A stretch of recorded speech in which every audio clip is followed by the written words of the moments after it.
Olá, bom dia. Estamos juntos em mais uma edição do programa Combate ao Coronavírus. É a Globo abrindo mais uma vez sua programação ao jornalismo para que você possa tirar a sua dúvida sobre a doença Covid-19. Durante o programa de ontem, registramos o anúncio da primeira morte no Brasil provocada por esse novo coronavírus. Um senhor de São Paulo, de 62 anos, com diabetes e hipertensão. Por isso, hoje, a gente vai começar esta edição com uma atenção especial à questão do idoso, grupo considerado de risco para essa doença, especialmente aqueles que têm doenças crônicas. Além disso, novos estados já anunciaram o fechamento das escolas a partir desta semana. A discussão nesse momento é sobre a rotina das crianças e dos pais. São milhares de perguntas chegando pelas redes sociais desde ontem pela hashtag Pergunta Corona, Jogo da Velha, Pergunta Corona, tudo junto.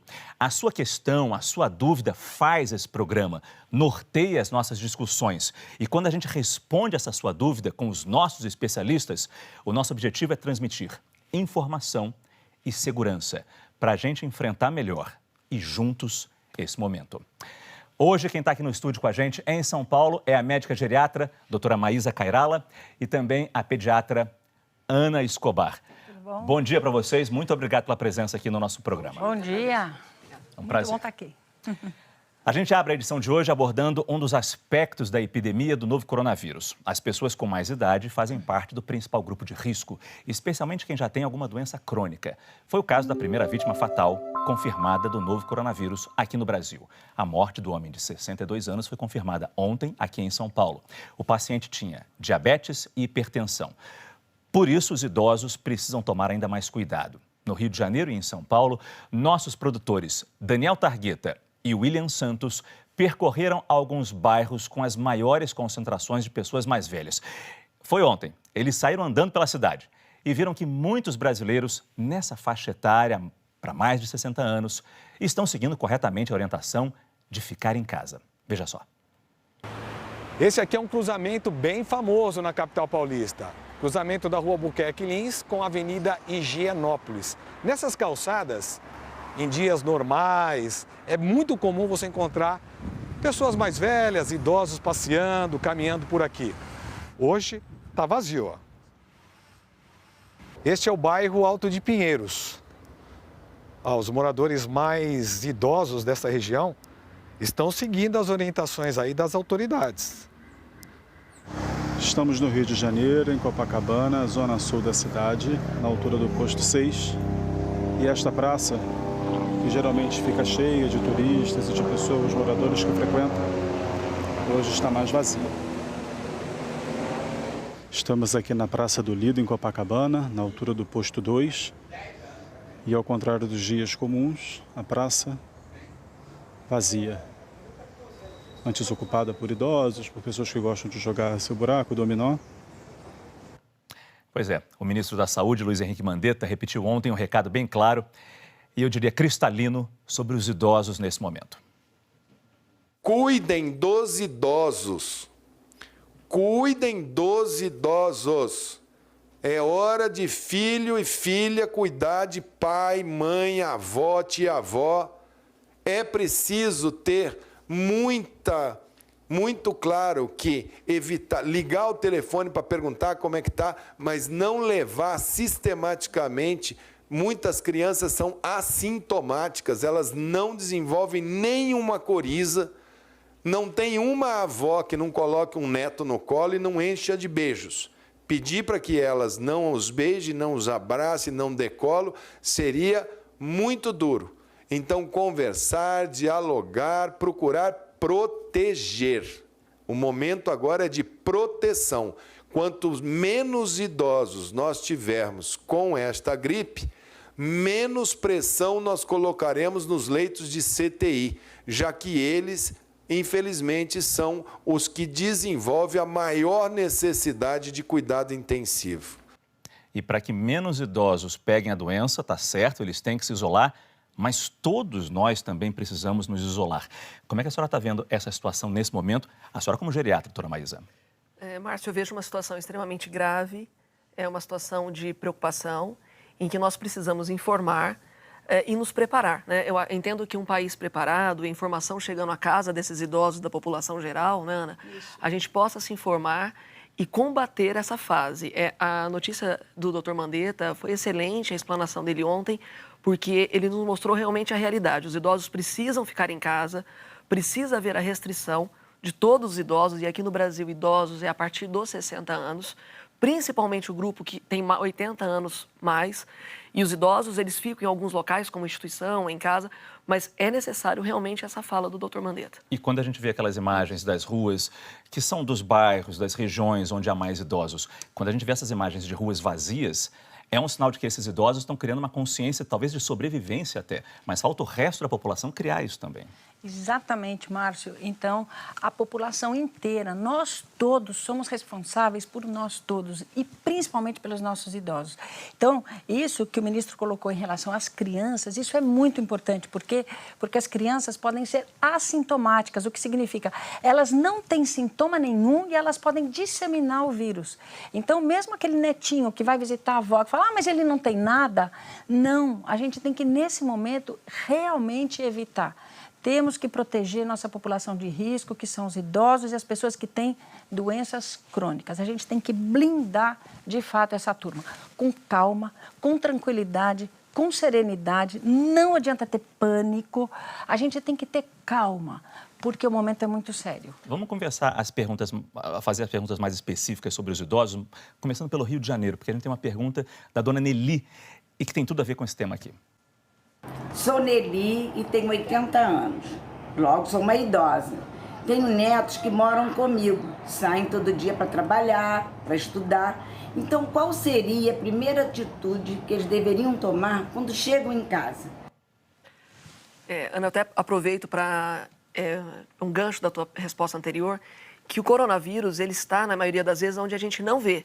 É nas pessoas que não estão sintomáticas. E é justamente esse problema que é a resposta para essa ouvinte. Na verdade, quando você não consegue separar o idoso dessa população, qual é a preocupação? A preocupação é que o idoso ele ocupa um leito de UTI durante 15 dias. E é uma população que precisará mais desse sistema. Obviamente que, nesse sentido, precisaremos de um melhor arsenal de leitos, etc., para essa população doente. Mas a dona Nelly não tem como se isolar, ela mora com os netos. Se ela não alguns estudam, alguns trabalham pela pergunta, mas os que estudam, ok, estão em casa já forçadamente, não podem sair, não deveriam sair. Mas e os que trabalham? Esses que estão isolados com ela, já há 5 dias sem os sintomas, eles devem ficar isolados com ela. Aqueles que virem, e que ela não tem uma outra maneira, não é um momento ideal, mas que faça a higiene, que lave as mãos, que não mantenha o contato íntimo com a avó. É essa necessidade de isolamento dentro de casa. Alguma dica, doutora Ana, para ela? Eu vou dar a dica que eu estou fazendo. Eu moro com a minha mãe, ela tem 85 anos, felizmente saudável, mas eu estou atendendo crianças doentes, eu chego em casa, tomo um banho, tá certo? E aí, então, mantenho um isolamento social dela. Não estou beijando, não estou cumprimentando, estou mantendo uma distância, né? Realmente porque eu tenho que protegê-la. E o que os netos têm que fazer com a dona Nelly, né? Dona Nelly tem que fazer isso, né? Os netos têm que fazer isso, esses que trabalham, porque é o que eu falo, nós estamos num momento de muita atenção. Os netos, eu entendo, eles não podem deixar de trabalhar nesse momento, certamente que não, mas tem que proteger a avó. Os sintomas para todos nós, de qualquer idade, são coriza, febre, dor na garganta, dificuldade para respirar. Nos idosos, especificamente, há algum desses sintomas mais predominante? Os idosos nem sempre fazem febre, principalmente esses mais velhos. Isso é um grande sinal. Às vezes o paciente ele fica prostrado, Márcio, ele fica mais cansado, você percebe uma respiração mais ofegante, ou ele fica um pouco mais cansado para fazer qualquer atividade, como subir uma escada, subir um degrau. E principalmente uma situação de alarme é a confusão mental.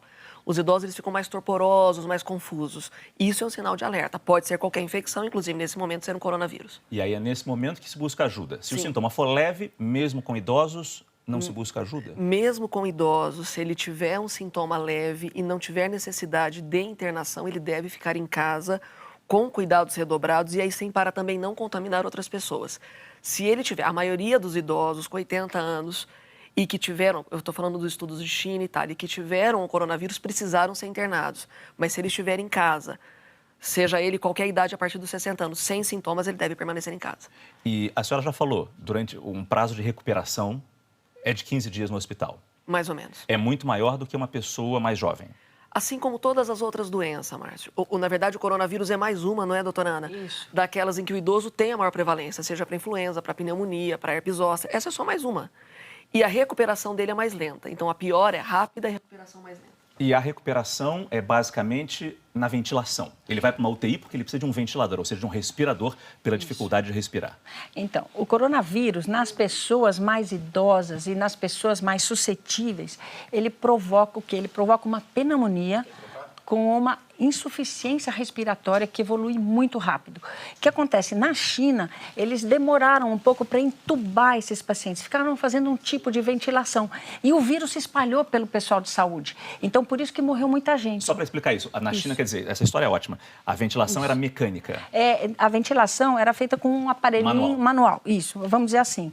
Botava lá o oxigênio e o idoso ficava. Ele tossia no ambiente, entendeu? Então, isso ia espalhando o vírus. O que se entende hoje que é intubação precoce. O que é intubação? É colocar aquele tubinho na traqueia e esse tubinho é ligado no ventilador. Então, o paciente respira só no ventilador, tá? Pelo ventilador. A intubação precoce, ela evita a disseminação do vírus e ajuda o paciente a se restabelecer melhor. E esse ventilador, esse respirador mecânico, só na UTI? Só na UTI. E essa é a grande preocupação. Essa é a grande preocupação. O número de respiradores e o número de leitos de UTI. Exatamente. As tomografias mostram um comprometimento muito grande do pulmão. Em um idoso que já tem pouca reserva, um pulmão ruim, ele fica muito pior. A gente vai continuar nessa discussão, mas antes a gente vai fazer uma viagem pelo país, porque com as visitas suspensas em casas de repouso para idosos, uma solução encontrada tem sido investir em atividades para aliviar esse período difícil. A gente vai até Fortaleza com a repórter Aline Oliveira, que está com a Lúcia Severo.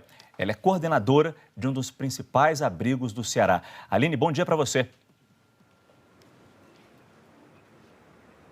Olá, Márcio, muito bom dia. Olha, aqui foi uma orientação da Secretaria de Saúde Estadual de que todos os abrigos, locais que concentram idosos, parem de receber visitas. Antes de conversar com a Lúcia, eu vou mostrar para vocês aqui, esse é o Lar Torres de Melo, é um abrigo que tem 220 idosos hoje. A Lúcia vai contar para a gente que a rotina lá dentro mudou completamente, por isso a gente está falando aqui de fora, porque visita, só os profissionais entram, a gente está vendo um carro agora que vai entrar, mas visita gente que não trabalha e não está entrando.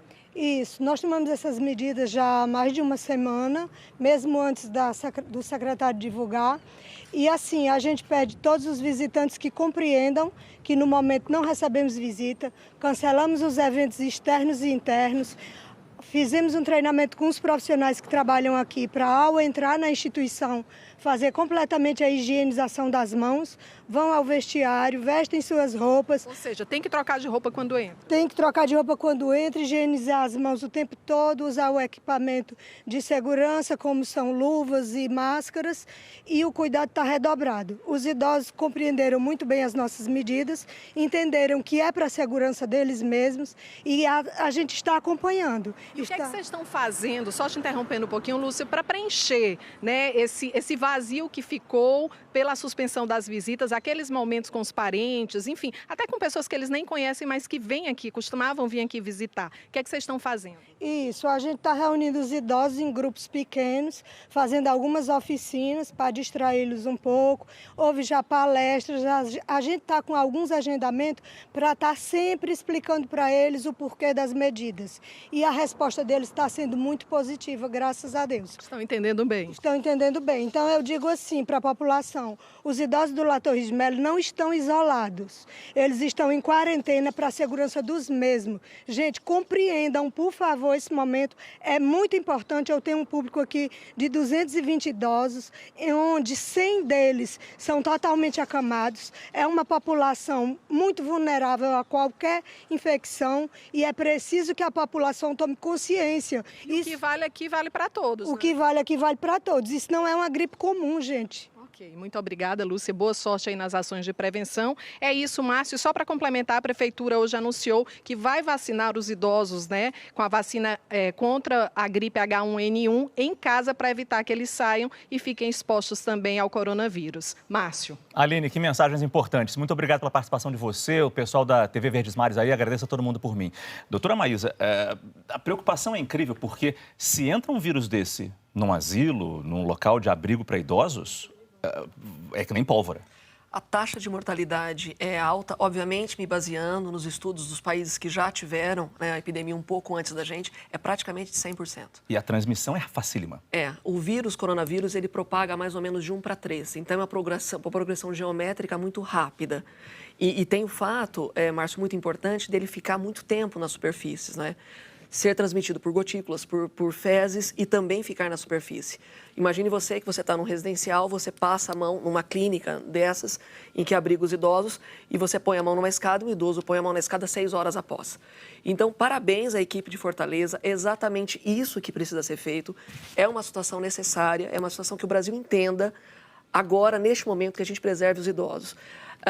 O nosso posicionamento pela Sociedade Brasileira de Geriatria e Gerontologia é realmente isso, que tenhamos muito cuidado, a equipe que cuida desses idosos nessas instituições, que chamamos de instituições de longa permanência, nesses abrigos, que tenham cuidado redobrado, usem máscaras, se protejam, façam uma higiene acirrada realmente e que evitem as visitas. Nesse momento, deve-se proibir as visitas. E é um ponto importante que tem que ser lembrado, muitos idosos usam fralda.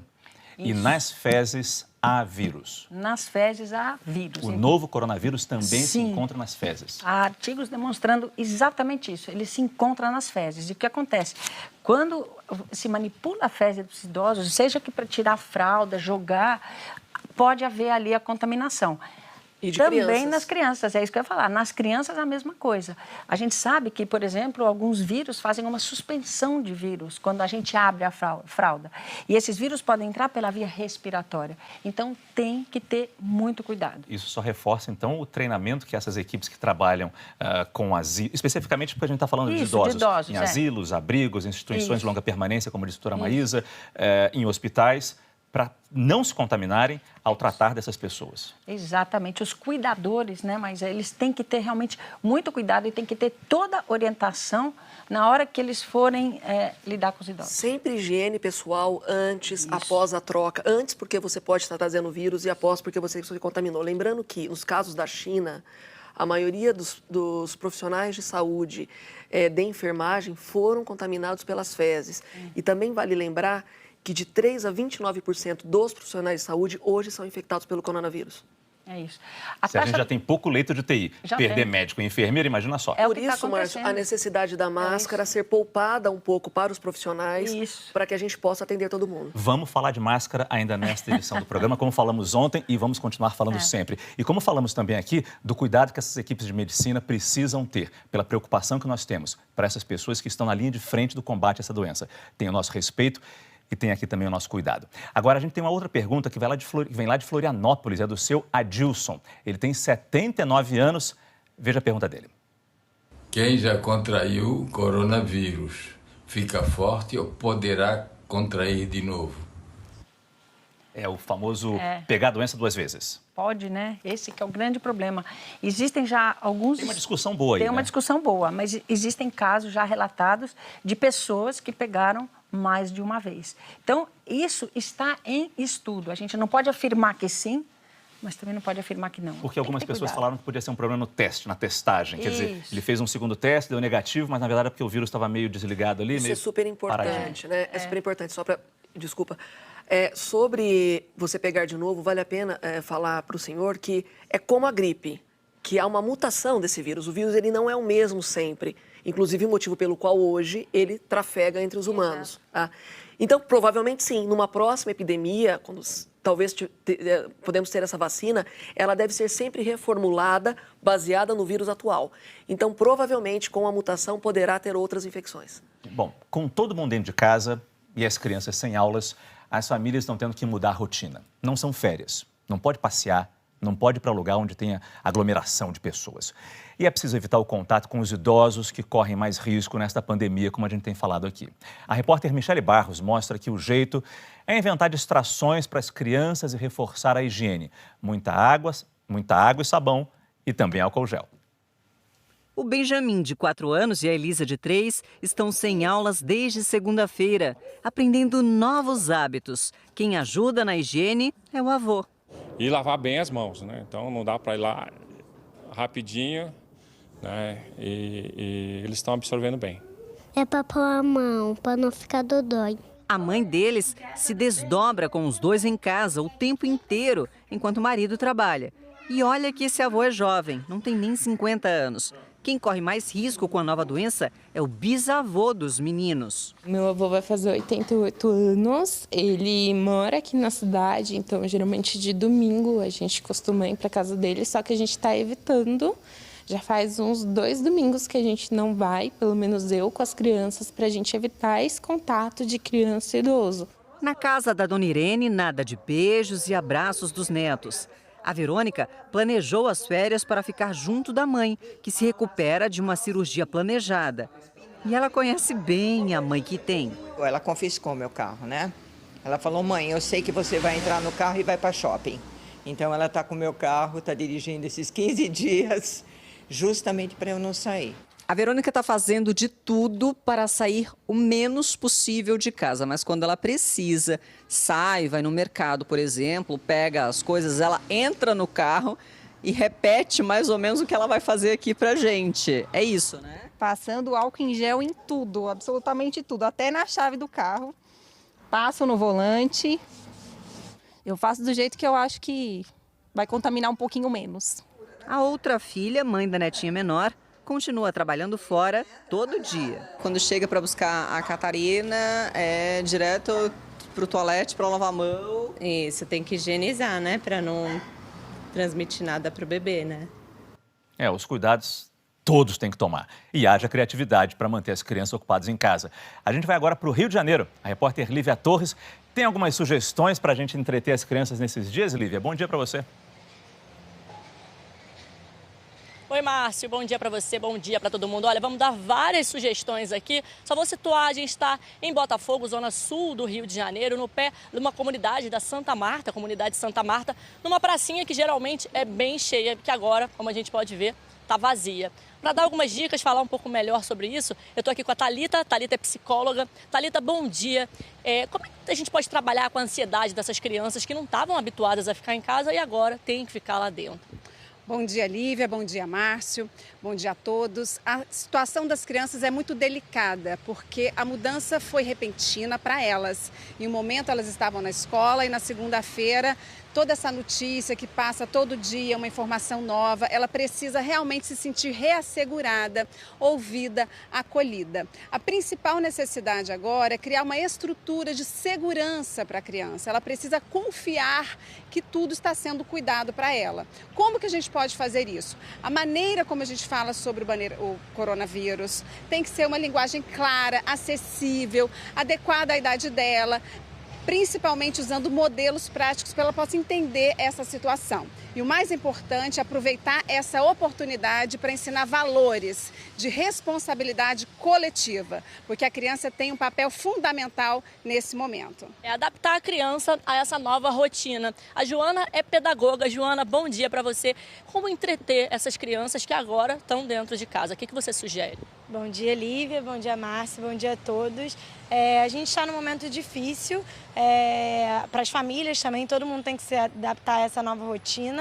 Mas uma dica importante é coloque a criança nessa rotina. Elas podem fazer a tarefa de casa, elas podem ajudar a limpar, elas podem ajudar a cozinhar. Fazer receita pode ser um ótimo caminho para distrair. Vamos lembrar daqueles tempos onde a gente conseguia sentar na mesa, conversar. Eu acho que é um tempo muito gostoso a gente poder pegar um álbum de fotos antigos, contar histórias. A gente não precisa entrar numa loucura de criar grandes ferramentas para poder brincar com essas crianças. Às vezes materiais simples, uma folha, um papel. A gente pode resgatar brincadeiras da nossa infância, um desenho, jogo da velha, forca. Quanto tempo a gente não brinca disso?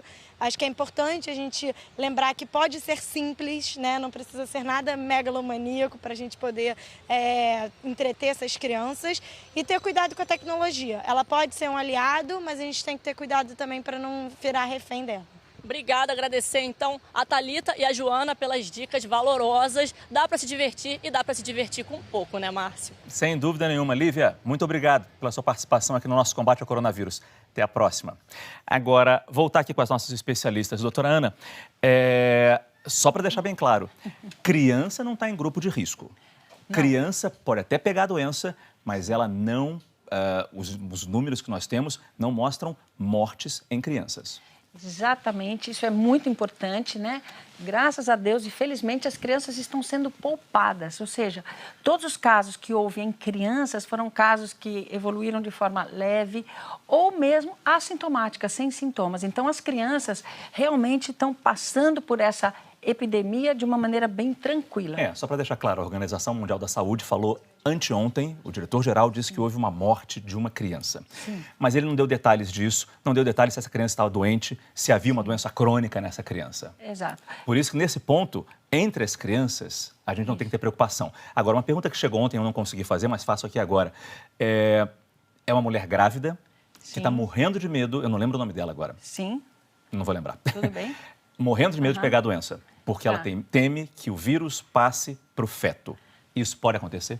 Boa. Então, é o seguinte, toda grávida tem mesmo que ficar temerosa de quaisquer vírus, porque a gente nunca sabe quais efeitos esses vírus terão no feto. Mas qual a experiência que a gente tem até agora com o coronavírus especificamente? É que as gestantes que estavam grávidas, obviamente, e tiveram bebês, esses bebês não tiveram problema nenhum. Então, até agora, não há relatos assim de quaisquer problemas que a gestante possa passar o vírus para o feto. Até esse momento, isso é uma coisa que a gente realmente agora precisa ficar de olho. Sobre os estudos, essas crianças Sim. que estão afastadas da escola agora. Sim. Imagino que seja muito difícil. Algumas escolas têm famílias mais ricas, digamos assim, têm como receber online esses deveres, fazer aulas online, mas em escolas públicas, gente mais humilde, não tem computador em casa. Como manter essa rotina em casa de educação, de estudo? Isso. Essa é uma pergunta muito importante, né? Por quê, gente? Porque a gente tem que se preparar não para um mês, muito possivelmente para 2 meses ou até mais, 3 meses, 4 meses dessa rotina. Porque a gente tem que agora, a gente não sabe como que essa onda vai acontecer. Se acontecer como na Itália, que deu aquela subida exponencial, agora esse é o momento em que a gente está vendo como vai isso acontecer, tentando evitar essa subida exponencial. Com o isolamento? Como isolamento, o que acontece? Vai todo mundo ter que ficar trancado literalmente em casa, certo? E aí a situação vai ser muito pior. Por isso é que a gente tem que contar agora, né, com todo mundo junto na ação para a gente achatar a curva e viver esse período que a gente está vivendo, que é de um certo isolamento social. Algumas pessoas domiciliadas, mas social. Então, nesse momento, a gente tem que manter as crianças em casa, tem que as escolas particulares, se conseguirem online, tudo bem, mas as escolas públicas têm que ter formas de alternativa de passar o conhecimento para essas crianças. Como isso vai ser feito, a gente não sabe, porque por quanto tempo isso vai durar, a gente também não sabe. Então, eu tenho certeza que a área da educação está procurando se estruturar para fazer com que essas crianças tenham um menor prejuízo possível. Eu sei que é uma missão difícil para muitos pais, mas de alguma forma esses pais precisam ter um esforço de participar ali com as crianças dessa tentativa de manter uma rotina escolar. Quer dizer, abre o livro, volta na última lição, revê as lições. É isso. E tal. Isso foi dito ontem, achei muito bacana. Especialmente se for no mesmo horário em que a criança estuda. Quer dizer, se ela estuda de manhã e vai para casa à tarde, de manhã, então, senta numa mesinha e faz alguma atividade ligada à escola. Exato. Manter a rotina da criança em casa e todo dia manter uma rotina é muito importante para a criança. Então, o café da manhã, se for o horário de deveres, escolas, tudo bem, pode ajudar nas atividades de casa. Quer dizer, a criança tem que ter uma certa rotina de trabalho, entre aspas, em casa, certo? Por quê? Porque isso diminui muito a ansiedade da criança.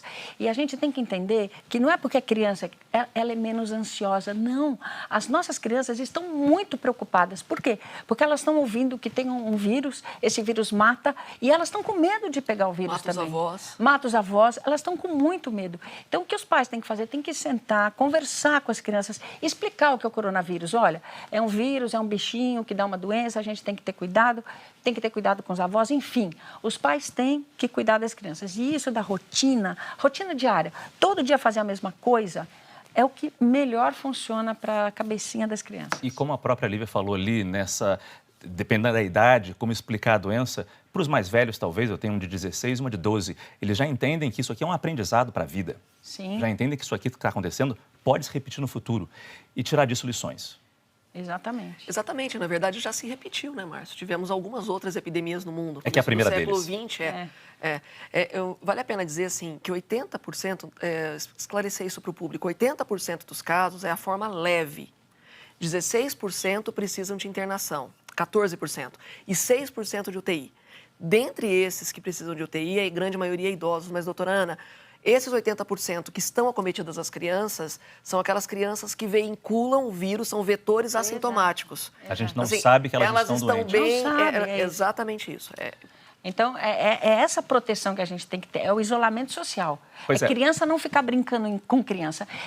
Desculpa só, assim, não chamar o amiguinho para casa. Não, a criança tem que estar em isolamento social. Exatamente. É o que a gente fala, não são, vou falar até olhando para a turma lá, ó, não são férias escolares, gente. Ninguém está em férias escolares, não. Nós estamos numa situação de epidemia que exige um isolamento social das nossas crianças, principalmente, para não disseminar esse vírus para a população de risco. E é exatamente por isso que a gente vai para Salvador, porque na Bahia começa hoje uma espécie de super quarentena. Estado e municípios determinaram a suspensão de várias atividades, universidades, cinemas, academias. A gente vai lá para Salvador conversar com a repórter Camila Marinho, que está no Farol da Barra. Camila, bom dia para você. Bom dia, Márcio. Muito bom dia a todos. Olha, a cada novo dia, uma medida é divulgada restringindo ainda mais as atividades. Agora há pouco, o governador da Bahia, Rui Costa, anunciou a suspensão das aulas nas escolas estaduais de todo o estado por um período de 30 dias já a partir de amanhã. Até então, apenas as escolas das cidades onde havia casos registrados é que tinham tido aulas suspensas. Outra medida anunciada pelo governador é a suspensão do transporte intermunicipal de e para cidades onde há casos confirmados da doença. Salvador, Feira de Santana, Porto Seguro e também Prado. Essa é uma medida que passa a valer a partir da meia-noite de sexta-feira, ou seja, de quinta para sexta-feira, medida que vale para ônibus e vans. E a fiscalização já começa às 8 da manhã de sexta-feira. Quem descumprir essa determinação pode, inclusive, ser preso. Hoje, a Secretaria de Saúde do Estado confirmou o 17º caso confirmado aqui da doença no estado. Contaminação de um médico que estava cuidando de um dos primeiros pacientes contaminados pelo novo coronavírus. Atualizando os dados, então, como eu falei, são 17 casos, 7 em Salvador, 5 em Feira de Santana, 3 em Porto Seguro e 1 em Prado. Aqui na capital começou a valer hoje as medidas emergenciais anunciadas pela Prefeitura por um período de 15 dias, no mínimo. Eu estou aqui no Farol da Barra, onde a gente consegue ver aqui praia bastante vazia, bem diferente do que a gente costuma ver, e a Guarda Municipal vai fiscalizar as praias para evitar aglomeração. Portanto, são essas as informações daqui da capital baiana. Márcio. Camila e Rede Bahia, muito obrigado pela participação de vocês aqui no combate ao coronavírus. Praticamente tudo está fechado nas ruas de Florianópolis e deve ficar assim pelos próximos 7 dias, pelo menos. A Eveline Pôncio explica para a gente essas mudanças na rotina da cidade, que foi uma determinação do governo municipal, não foi isso? Bom dia.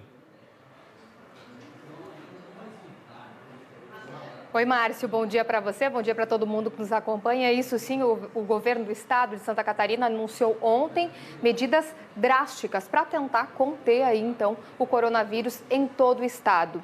Hoje, aos poucos, as empresas e os serviços estão paralisando, as pessoas estão tentando entender essas medidas e já a partir de amanhã vários serviços não vão funcionar. O transporte público, tanto aqui da capital, transporte intermunicipal e também interestadual, já a partir de amanhã não vai funcionar. Algumas pessoas que chegaram até o terminal rodoviário aqui de Florianópolis hoje já foram anunciadas, já foram comunicadas que os ônibus para outros municípios e também para outros estados já vão parar de circular. A partir de hoje e amanhã não circula mais ônibus, nem entre os municípios, nem entre os estados e nem os transportes coletivos das cidades aqui em Santa Catarina. Entre outras medidas, o decreto que foi anunciado ontem pelo governo do estado também está suspendendo eventos, restaurantes, bares, shoppings também não vão funcionar.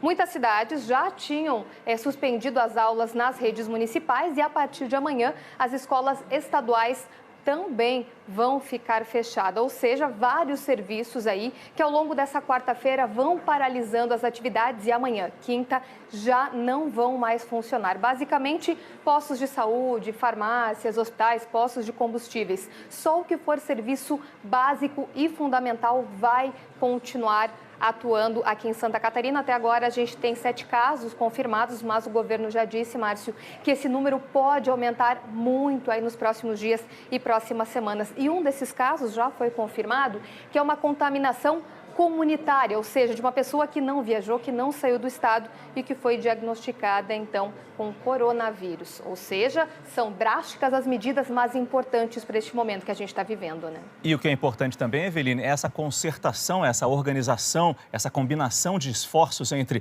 município, estado e governo federal, todos agindo conjuntamente, cada um na sua praia, mas conjuntamente, para fazer render esse isolamento, e essas medidas são importantes. Eveline, direto da redação da NSC, muito obrigado pela sua participação aqui no combate ao coronavírus.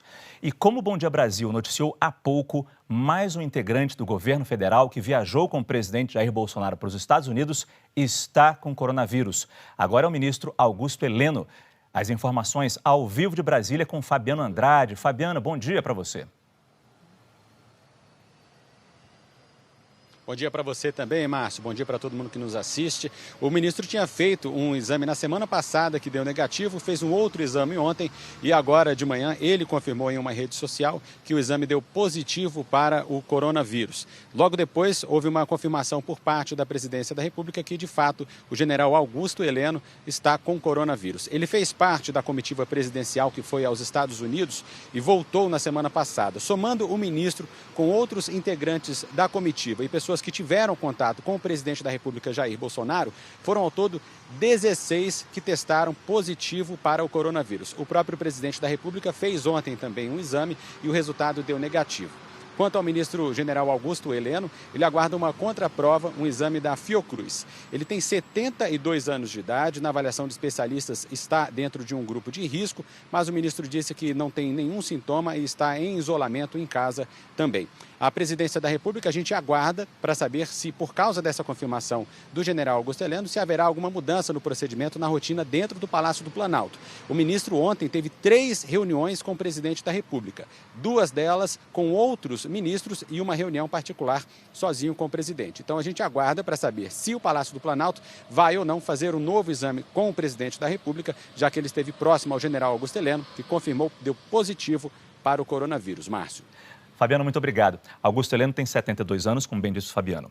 Uma pessoa com 72 anos de idade recebe essa notícia ou mesmo começa a ter os sintomas. Eu não sei se ele está com os sintomas agora, mas se está com os sintomas ou recebeu a notícia, positivo, o que a pessoa faz? Ele é um grupo de risco, né? Eu não sei das comorbidades que ele tem, mas ele é um grupo de risco. O que ele deve fazer é o que todo mundo deve fazer. Ficar em casa, se isolar por 14 dias. Tomar todas as medidas para que ele não contamine mais ninguém. É o isolamento total, a higiene mantém, higiene em casa, higiene para qualquer outra situação de contato. Não ter contato com as pessoas. Não tem nenhum remédio que ele possa tomar para dar uma... Alimentação, boa hidratação, repouso, dormir bem e, acima de tudo, Márcio, estar atento aos sintomas. Caso ele tenha, por ser um grupo de risco, qualquer sintoma, aí sim, ele deve contactar a saúde, ou o médico dele, ou um serviço de saúde o mais rápido possível. Muito bom. Boas dicas, boas dicas. Na página do G1, você encontra vídeos com diversas orientações sobre o combate ao novo coronavírus. Esse vídeo que a gente vai mostrar agora, ele trata sobre máscara, que não é para ser usada assim por todo mundo.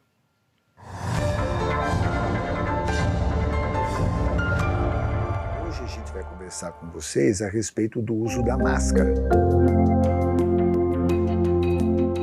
Tem se falado muito a respeito do uso da máscara, tem tido até uma corrida muito grande a comprar uma máscara. Essa máscara só precisa ser usada por pessoas que estão doentes. Então, a pessoa que está naquela fase primária da doença, primeira semana, primeiros 10 dias, seria interessante que ela usasse a máscara para evitar que ela disseminasse o vírus no ambiente, porque senão aumenta a chance de ela contaminar outras pessoas, especialmente se ela tiver que sair da casa dela. Agora, será que ela protege as outras pessoas de pegar? Não existe nenhuma evidência disso. A própria Organização Mundial de Saúde recomenda que as pessoas não usem a máscara a menos que estejam doentes. Em primeiro lugar, porque, de acordo com a Organização Mundial de Saúde, usar máscara não protege a pessoa nessa circunstância, só para pessoas que vão ficar muito próximas do doente. E existe uma coisa complicada, que a pessoa acha que ao usar a máscara ela não precisa fazer mais nada. Então ela deixa de tomar cuidado com coisas que ela devia fazer. Quem mais precisa usar máscara além do doente? Quem tiver um contato muito próximo com o paciente e for cuidar desse paciente. É possível, por exemplo, que essa pessoa, o doente não tenha condição de trocar a máscara e precisa de uma ajuda para trocar a máscara. Então, tanto a pessoa que pode não ser da área da saúde, mas é um parente próximo, é um cuidador, por exemplo, essa pessoa tem que tomar todo cuidado também para não se contaminar. Essa pessoa pode eventualmente usar máscara, especialmente se ela tiver contato muito próximo com boca, nariz. É lógico que os profissionais de saúde também vão fazer isso, especialmente aquelas pessoas que vão fazer os exames para essas pessoas. Eles vão colher o material e nessa coleta de material pode ser que a pessoa espirre, pode ser que a pessoa tussa, então o profissional da saúde também precisa usar. É muito importante a pessoa também colocar direitinho a máscara. Então é muito importante que ela cubra o nariz e a boca completamente e que ela fique próxima da bochecha, né? Bem justinha aqui, amarrada aqui atrás da cabeça, aqui na nuca, para que ela evite que o ar espalhe. Essa máscara é descartável e ela dura mais ou menos 2 horas. Por quê? O ar que a gente expira, que a gente coloca para fora, é um ar úmido. Vocês podem ver isso quando você assopra em cima de um espelho. Faz aquela fumacinha, fica embaçado, aquilo é água que está dentro do nosso ar que a gente expira. Esse ar, quando você está com a máscara, ele vai molhando a máscara. E quando a máscara está molhada, ela perde o seu efeito de evitar que o vírus caia no ambiente. Então é importante a pessoa tirar a máscara de trás para frente, né? Dobrar bem essa máscara, jogar fora e lavar as mãos. Porque essa sua mão, ao tirar a máscara, você contamina a sua mão com o material que estava grudado nela, com aquela aguinha que estava ali. Então a sua mão fica contaminada. Então assim que você tira a máscara dessa forma de trás para frente, a primeira coisa a fazer é lavar as mãos. Se for impossível fazer isso, álcool em gel. Quer dizer, o estoque nas farmácias está esgotado de máscara, você não vai achar máscara em lugar nenhum mais e para nada. Exatamente. Não precisa ter essa corrida toda. Não precisa, gente, não precisa. A máscara é só para quem está doente, para os profissionais de saúde, só.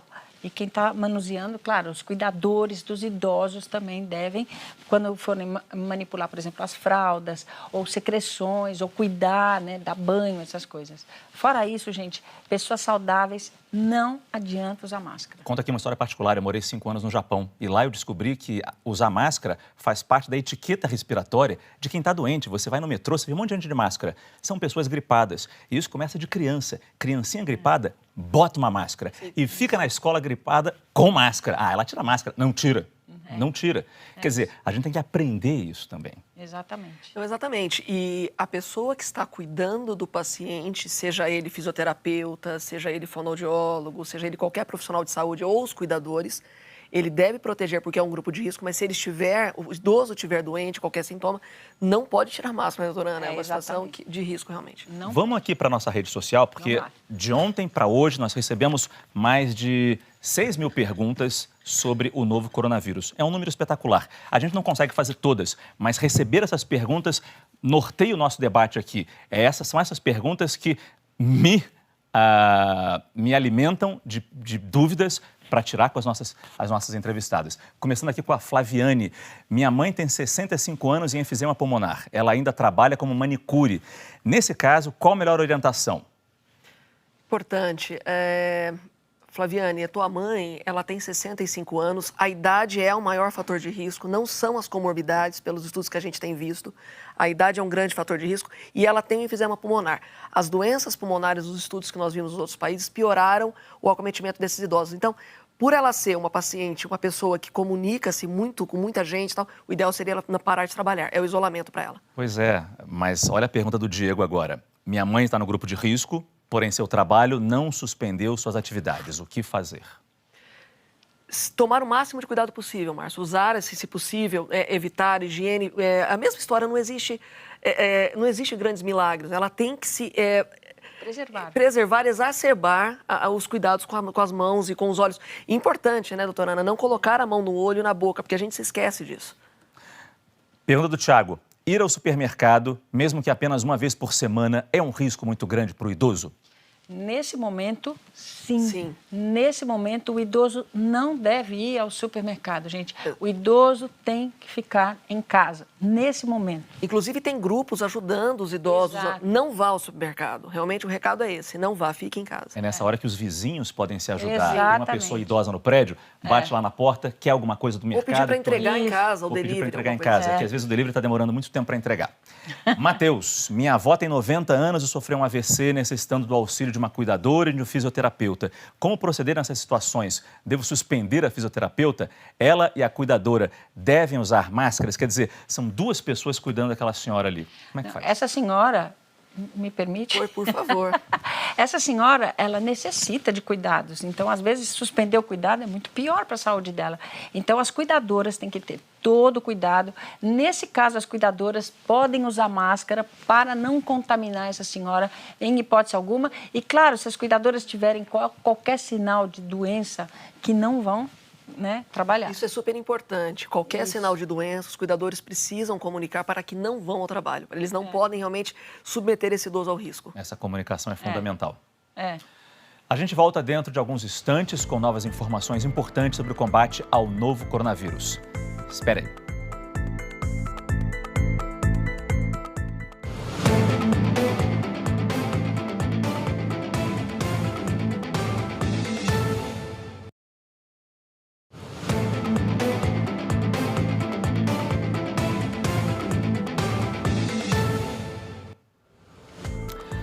Agora são 10 horas e 56 minutos, estamos de volta com o combate ao coronavírus. A gente sabe que o vírus sobrevive em diversas superfícies, por isso, além dos cuidados pessoais, como lavar as mãos e passar álcool em gel, é preciso um cuidado especial dentro de casa. A repórter Sabina Simonato está com uma infectologista que vai ensinar pra gente como se proteger. Sabina, bom dia para você. Bom dia, Márcio. Bom dia a todos. Primeira coisa, antes de pisar em casa, a gente já tira o sapato que saiu da rua. Essa é a orientação dos infectologistas. E assim que puder, pegue o sapato, leve direto para o tanque e aí lave a sola com água e sabão. Isso é o suficiente. Fechei a porta de casa e aí a maçaneta.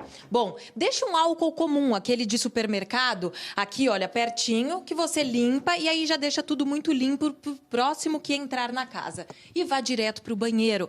Essa é a orientação dos infectologistas. O porquê? A gente vai saber agora. Olha, chegando aqui no banheiro com a Maísa Benetti, que é infectologista. O que a gente faz agora, doutora? Bom dia. Bom dia. Quando você chega em casa, depois de tirar o sapato, você vai direto para o banheiro. No banheiro, você tira essa roupa que está vindo suja da rua, se higieniza e coloca a roupa de ficar em casa. Por que é importante tirar essa roupa da rua? Porque essa roupa da rua vai estar com vírus na superfície dela. Então, para não propagar em casa, você tira, joga no cesto. Algum cuidado especial na hora de lavar essa roupa? Não, o cuidado com a roupa é o cuidado geral que a gente já tem em casa no dia a dia. Pegar o cesto de roupa, levar direto para máquina de lavar e aí fazer a higienização com água e sabão. No banheiro, muitas famílias têm um banheiro para compartilhar com todo mundo. Quais os cuidados? Tem que reforçar a limpeza? Limpar com o quê? Nesse momento, o cuidado reforçado é onde todo mundo pega mais, que acaba sendo a pia, a torneira. Depois que fez o uso, pega um desinfetante, um álcool gel e limpa a pia e a torneira. Álcool em gel tá difícil de achar e quando acha é caro. Álcool comum serve? Álcool comum serve também, ou a diluição da água sanitária. Doutora, vamos agora caminhando em direção à cozinha, porque os esforços ali, a limpeza também tem que ser reforçada na cozinha, em pia e também nas torneiras, né? Vamos mostrar para o pessoal em casa como é que limpa? Aqui na pia, você precisa deixar separado a bucha que você vai lavar a sua louça e a bucha que você vai limpar a superfície. Procurar deixar uma luva separada para você poder fazer essa higienização. Ah, como que eu vou poder limpar a superfície? Você pode usar algum produto desinfetante ou a solução da água sanitária ou álcool sabão. Agora, doutora, chega do mercado com embalagens, produtos. Eu posso guardar direto ou não? Não, o ideal, o vírus, ele pode ficar na superfície desses produtos que estavam lá expostos no mercado. Então, você chega em casa, higieniza esses produtos e guarda na prateleira. Porque se você guardar direto, amanhã você vai lá pegar esse produto e ele está com o vírus na superfície e você acaba contaminando de novo. Limpo com o quê? Álcool comum. Álcool comum. E o chão, doutora? Como que a gente vai limpar o chão da casa? O chão da casa, de forma geral, pode lavar com a diluição de água sanitária. Nesse momento, é o melhor custo-benefício. Agora, as crianças em casa, quais outros cuidados que a gente tem que ter? Com a criançada em casa, que está junto na quarentena com todo mundo, limpar toda hora os controles remotos e os controles de videogame ou que todo mundo vai pegar toda hora. Coloca o desinfetante e limpa sempre na mesma direção o produto. Tá. Roupa de cama, tem que trocar todo dia a partir de agora? Se você não está com tosse, se você não tem secreção no nariz, se você não está espirrando, não precisa trocar todo dia. Mas se você está com tosse, espirrando, algum sintoma respiratório, é recomendado que faça a troca e a higiene da roupa. Muitas das casas têm um cachorrinho, como a gente vê o Juca aqui nessa nossa entrevista. Tem que ter um cuidado especial agora com os cachorros, com os animais? Nesse momento que está todo mundo em casa, o ideal é que o cachorrinho fique junto em casa também. Mas se porventura o cachorro sair para a rua, quando voltar, lavar as patinhas no tanque do cachorro. É água e sabão o melhor remédio, a melhor arma contra esse vírus, né, doutora? A melhor coisa que a gente pode fazer é estar lavando nossas mãos constantemente para não trazer os vírus de fora para dentro. Muito obrigada pelas informações. Márcio. Quanta informação boa, Sabina, que você resume numa palavra: higiene. Higiene para evitar doenças. Muito obrigado pela sua participação. A Organização Mundial da Saúde recomendou que pacientes com suspeita de infecção pelo novo coronavírus não devem usar o medicamento ibuprofeno. O Ministério da Saúde se manifestou agora há pouco sobre essa medicação. A gente volta ao vivo a Brasília com o Fabiano Andrade para ter esses detalhes. Fabiano. Pois é, Márcio, tem circulado muitas informações aí, grupos de WhatsApp, fake news, em relação a essa questão do ibuprofeno. Por isso, essa importante prestação de serviço com a divulgação oficial do que esse medicamento pode causar aos pacientes. Essa nota saiu agora há pouco aqui pelo Departamento de Ciência e Tecnologia do Ministério da Saúde. E eu vou pedir licença para ler uns trechos dessa nota, já que a gente está tratando de uma questão tão específica que é o medicamento, a saúde das pessoas. Em resumo, para as pessoas que utilizam esse medicamento, não há evidências científicas para interromper tratamentos para as pessoas que utilizam o ibuprofeno. Esse é para as pessoas que utilizam já esse medicamento, que estão fazendo tratamento. E no final, o Ministério da Saúde diz o seguinte, que diante das incertezas e da lacuna de evidências comprovadas sobre o tópico, recomenda-se o não uso de ibuprofeno e de outros medicamentos não esteroides, sendo preferível as medicações analgésicas, tais como paracetamol e dipirona. O Ministério faz uma ressalva muito importante, que essa avaliação de qual medicamento é melhor deve ser feita pelo profissional médico. A pessoa não pode simplesmente, por conta própria, suspender o uso do medicamento para quem já está usando ou começar a usar o medicamento sem a prescrição médica. Muito importante a recomendação feita pelo Ministério da Saúde para que as pessoas evitem a automedicação. Em suma, o Ministério está dizendo, para quem usa o ibuprofeno, não há evidências científicas que a pessoa deve interromper o tratamento. Para os demais casos, a sugestão é recomendar o não uso de ibuprofeno e de outros inibidores não esteroides, sendo preferível as medicações analgésicas como paracetamol e dipirona. A informação saiu agora há pouco aqui pelo Ministério da Saúde. Márcio, é com você. Muito obrigado mais uma vez, Fabiano. Doutora Ana, como pediatra, muita criança usa ibuprofeno para baixar a temperatura, baixar a febre. Nossa, é um dos medicamentos mais utilizados realmente, né, pelas crianças.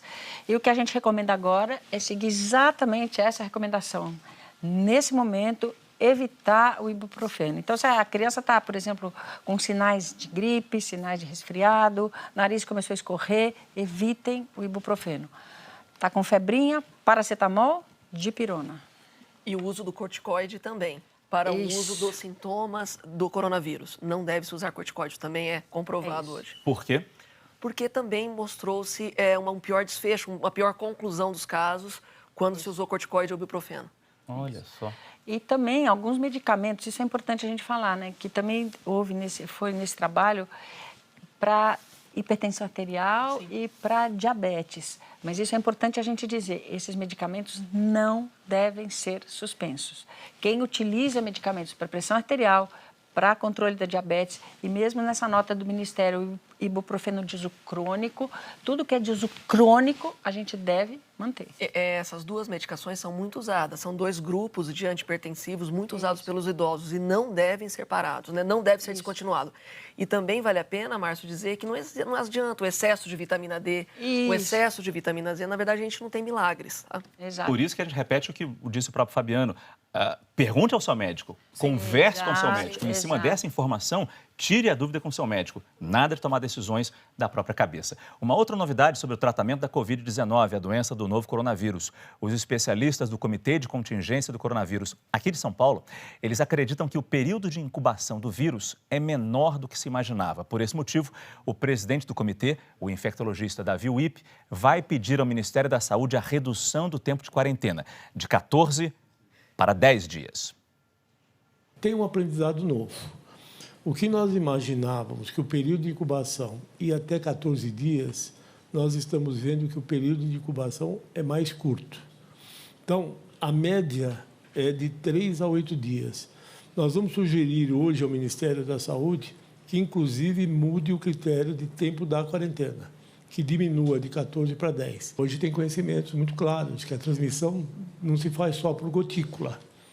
As excreções e secreções podem contaminar. Então, as regras de proteção têm que ser muito rígidas e seguidas rigidamente pelos profissionais da área de saúde.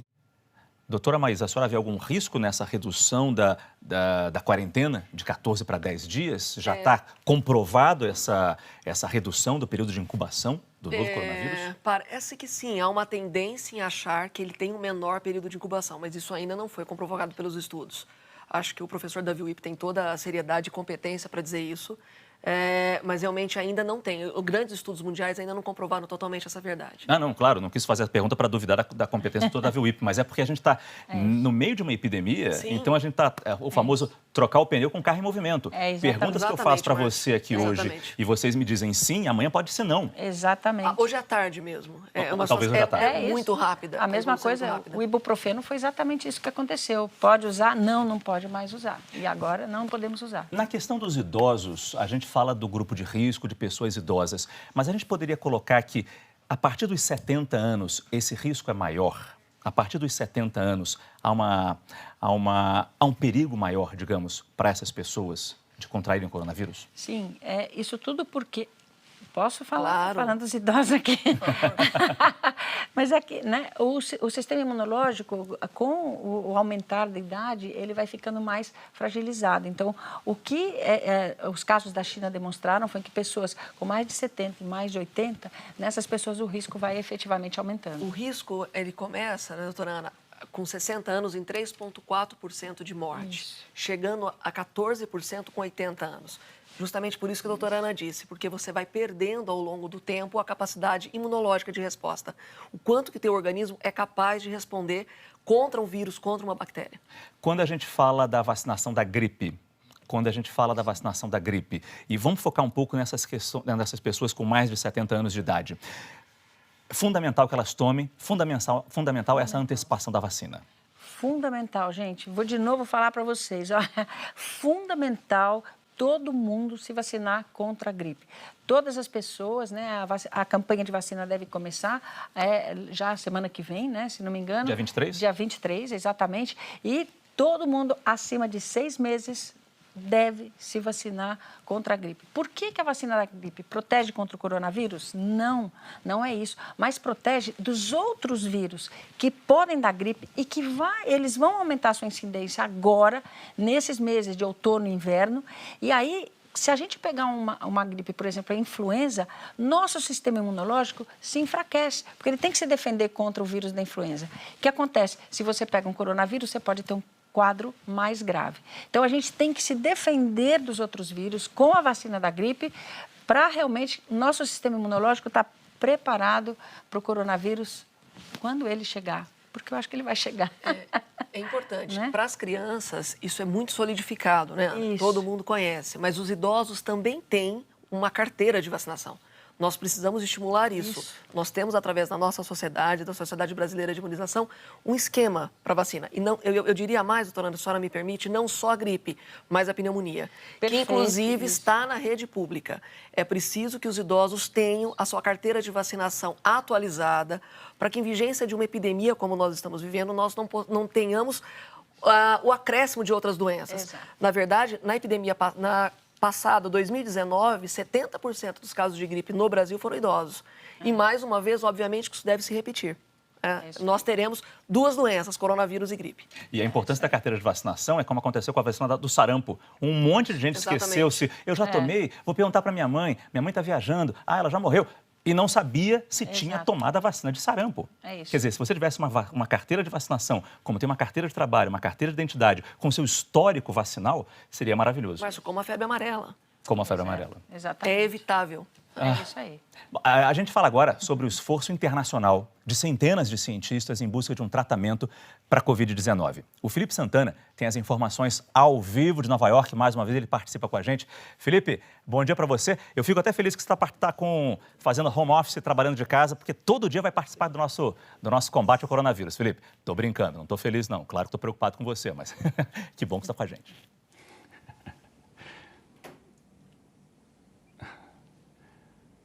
Não, eu estou em home office porque é a recomendação das autoridades, sem sintomas, estou me prevenindo aqui, Márcio.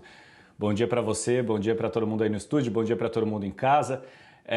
São centenas de cientistas que estão agora largaram tudo o que estavam fazendo para pesquisar um tratamento para a Covid-19. E essa comitiva de cientistas já identificou pelo menos 50 drogas que podem ser eficazes no tratamento da doença.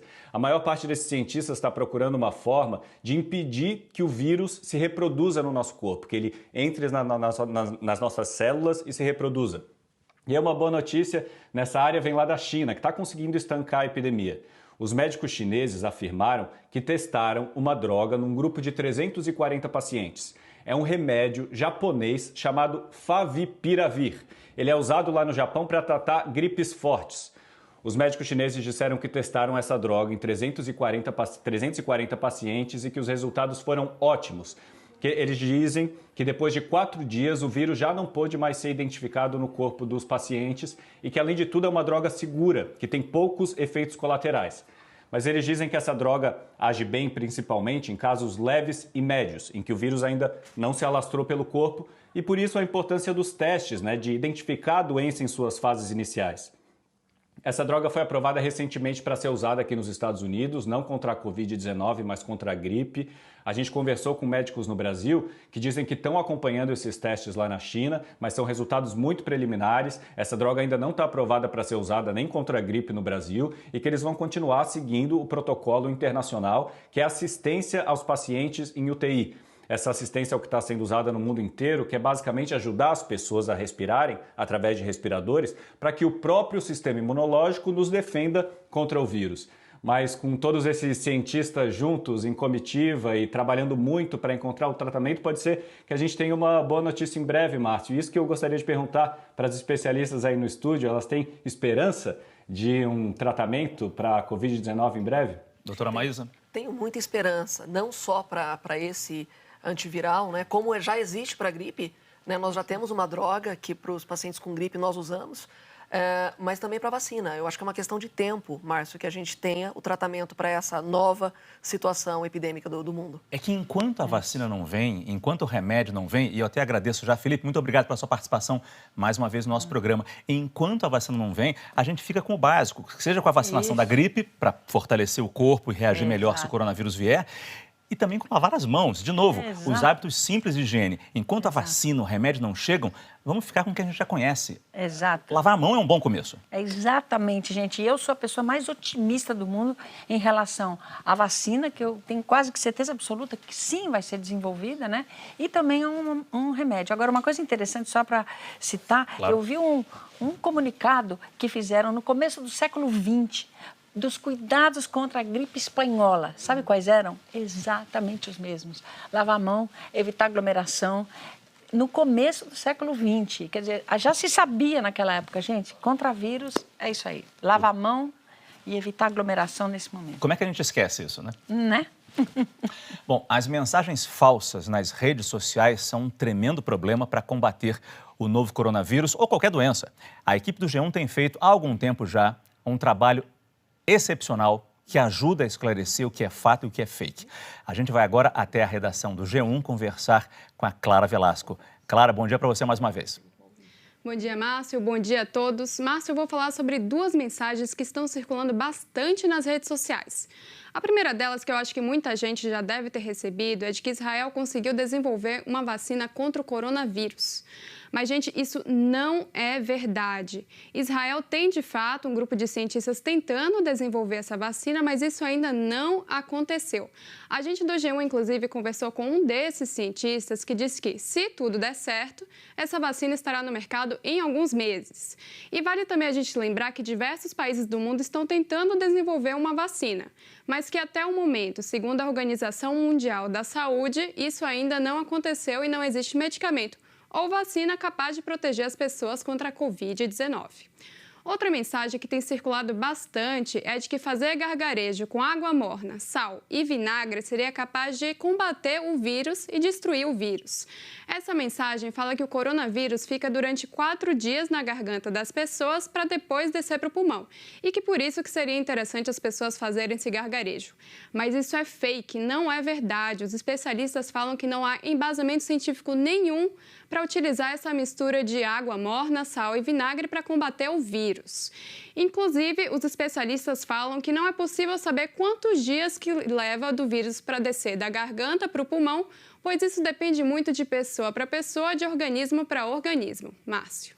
Muito obrigado, Clara. Sempre explicando para a gente o que é fato e o que é fake, com o auxílio de toda a equipe do G1. Valeu mesmo. No nosso giro com os colegas pelo Brasil, a gente vai agora ao Rio de Janeiro, saber com a Mariana Gross como os moradores da cidade estão recebendo as medidas a cada dia mais restritivas na cidade do Rio. Mariana, bom dia para você. Bom dia, Márcio. Bom dia a todos. A preocupação aqui é muito grande. Agora a Secretaria de Saúde do Rio investiga 2 mortes. Uma em Miguel Pereira, que fica no sul do estado, de uma mulher de 63 anos, e a outra de um homem de 69 anos que morreu de pneumonia em Niterói, região metropolitana do Rio. Os resultados dos testes dos 2 saem nos próximos dias. Os 2 tinham outras doenças, portanto, faziam parte do grupo de risco e tiveram contato com pessoas que chegaram do exterior, no caso, Estados Unidos e Itália. Detalhamos aqui ontem, as medidas do decreto do governador do Rio, entre elas a que determinou que passageiros só viajem sentados nos ônibus. Hoje até vimos de manhã ônibus mais vazios, mas houve muitas filas nos pontos, o que mesmo ali ao ar livre representa um risco de contaminação. Ficam ali as pessoas aglomeradas, aguardando, Grande preocupação também com moradores de comunidades. São pelo menos 2 milhões de pessoas vivendo em cerca de 760 favelas, segundo o IBGE. Nós temos informações da falta d'água em favelas e bairros da periferia. A gente se pergunta, como esses moradores poderão se prevenir dessa forma. Márcio. Mariana Gross, mais uma vez, muito obrigado. Daqui a pouco começa o RJTV primeira edição. Muito obrigado mesmo. A Fundação Oswaldo Cruz, lá no Rio de Janeiro mesmo, é a responsável pela produção dos testes da Covid-19 aqui no Brasil. Muita gente está indo atrás de hospitais e unidades de saúde procurando esses testes, querendo se testar para ver se tem ou não a doença. O Ministério da Saúde anunciou que vai comprar mais kits para testar a presença do novo coronavírus no organismo. Mas, pelo menos por enquanto, está mantida a política de testar apenas os pacientes em estado mais grave, quando os sintomas são mais graves. Já a Organização Mundial da Saúde recomenda exatamente o contrário e defende testes em massa.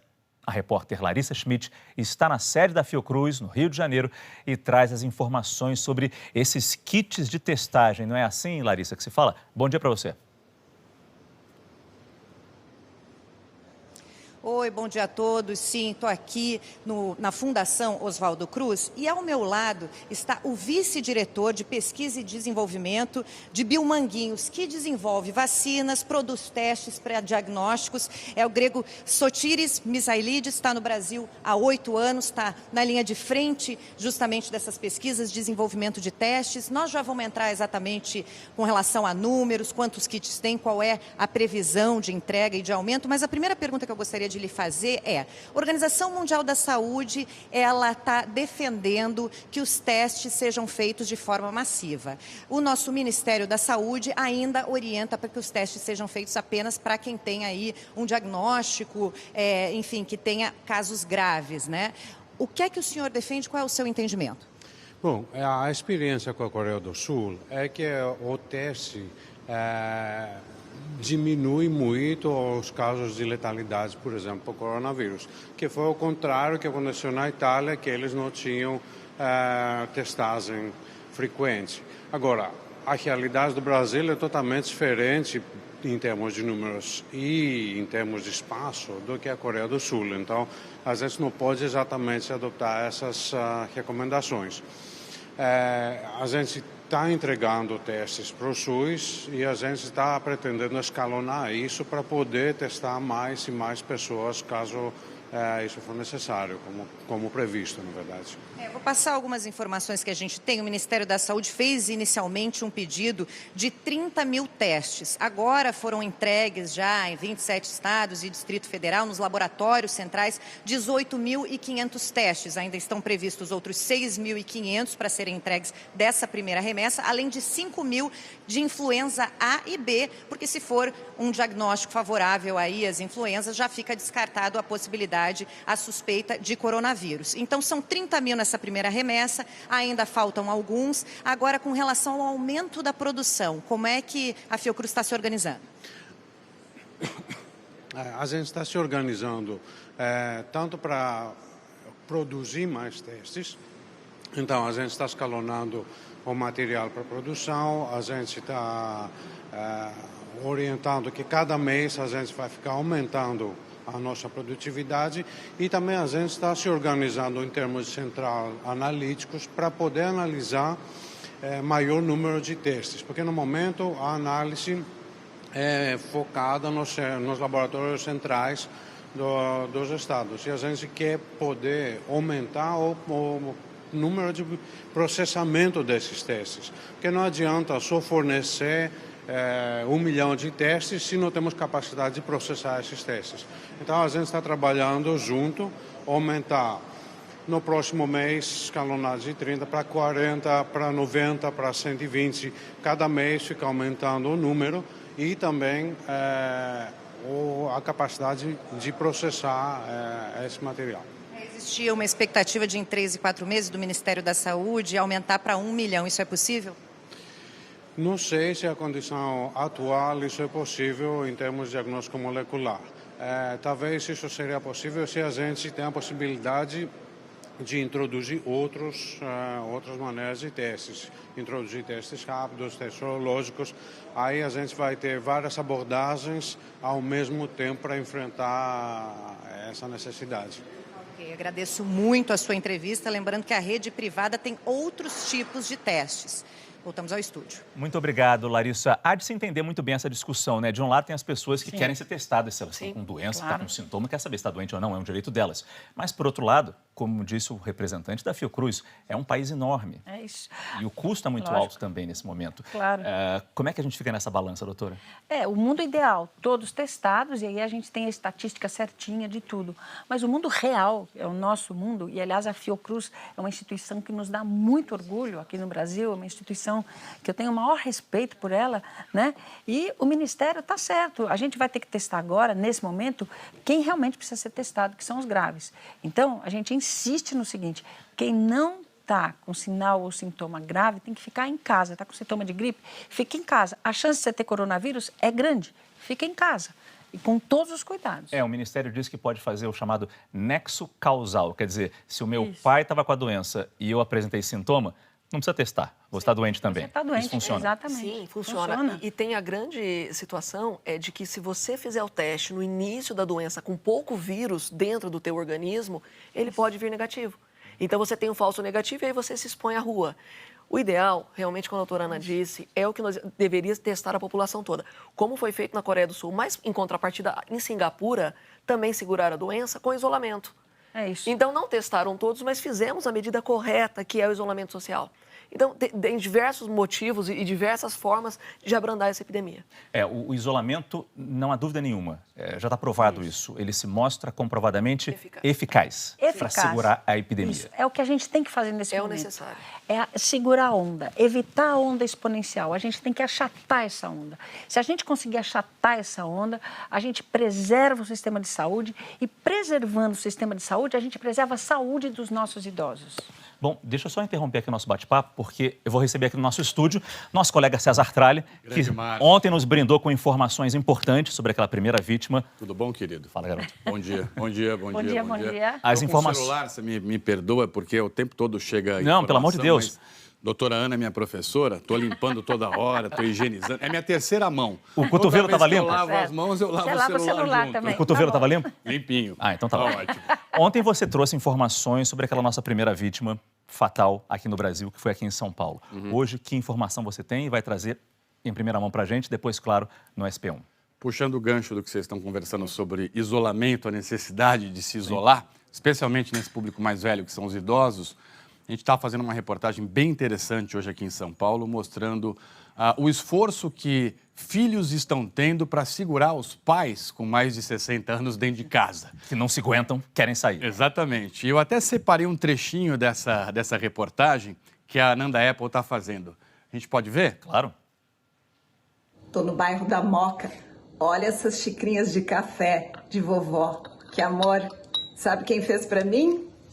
A Norimar fez um cafezinho para mim, para o nosso cinegrafista. Ela mora aqui na Moca, gosta de passear, mas como tem quantos anos, Norimar? 76. Ixi, o filho dela disse para parar um pouco com as saídas. Como é que você está fazendo agora? Focando pro celular? Celular, vamos passando a tarde, né? Vendo televisão. Tá certo, vamos ver quem se comporta e quem não se comporta. E o que as pessoas mais velhas têm que fazer.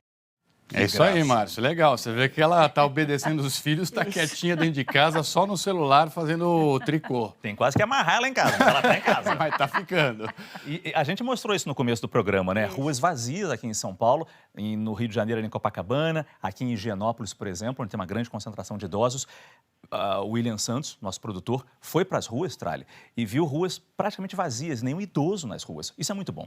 E tem uma outra reportagem que a gente está fazendo aqui em São Paulo, que trata do contraponto de quem precisa ir para a rua trabalhar. Então, que não tem jeito, tem que sair. Exatamente. A gente tem uma massa de autônomos, de trabalhadores, que se não levantar e sair para a rua, não leva o dinheirinho para pagar o pão, o leite, as contas dentro de casa.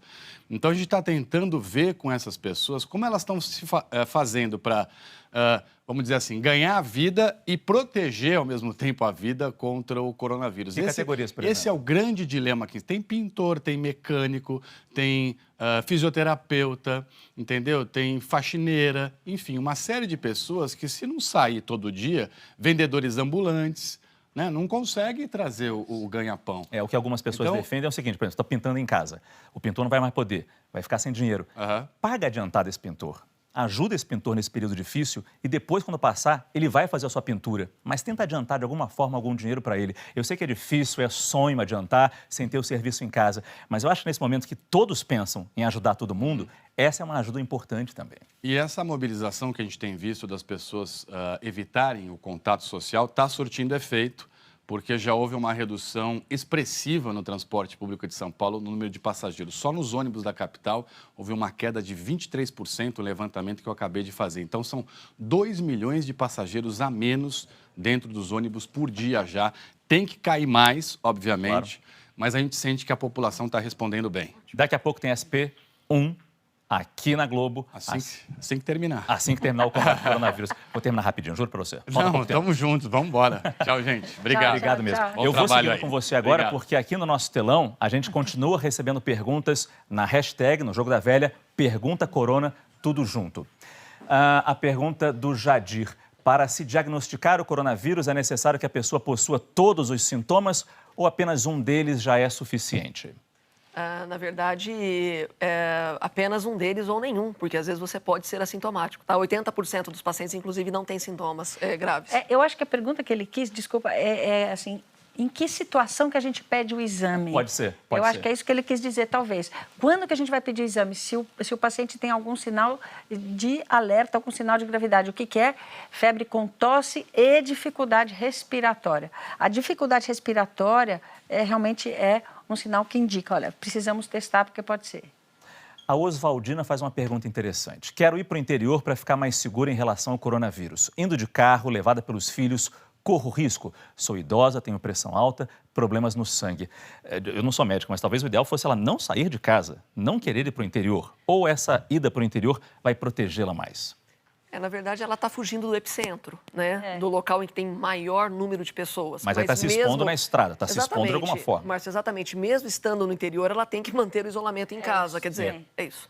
E se for de carro, vá com as janelas abertas, tá? Para não ficar respirando no mesmo ar. A Lorena faz uma pergunta que, junto com a coronavírus, vem também o pânico, o medo, a preocupação. O que pessoas podem fazer para conter a ansiedade e a síndrome do pânico nesse período de quarentena? Uma coisa muito legal que as pessoas podem fazer, sabe o que é? Atividades manuais. Sabe que isso desestressa as pessoas? Então, quem aprende a fazer, sei lá, tricô, aprende a fazer crochê, aprende a desenhar, aprende a pintar xicrinha, como a Nanda Apple ali falou. Atividades manuais, vai arrumar os armários, isso tudo faz a gente relaxar. Gente, a gente tem que ter calma nessa hora, né? Quem está em casa, fica calmo, faz uma coisa de que gosta, né? Um bom momento cultural. Um bom momento cultural. Leia livros. Isso. Pega os livros da estante, arruma um livro em casa. Ler, é isso aí. Aqui tem uma pergunta que a gente já falou sobre isso, mas é bom reforçar, é bom repetir. Somos chatos nisso. Tenho 2 tios com mais de 60 anos, minha avó de 83.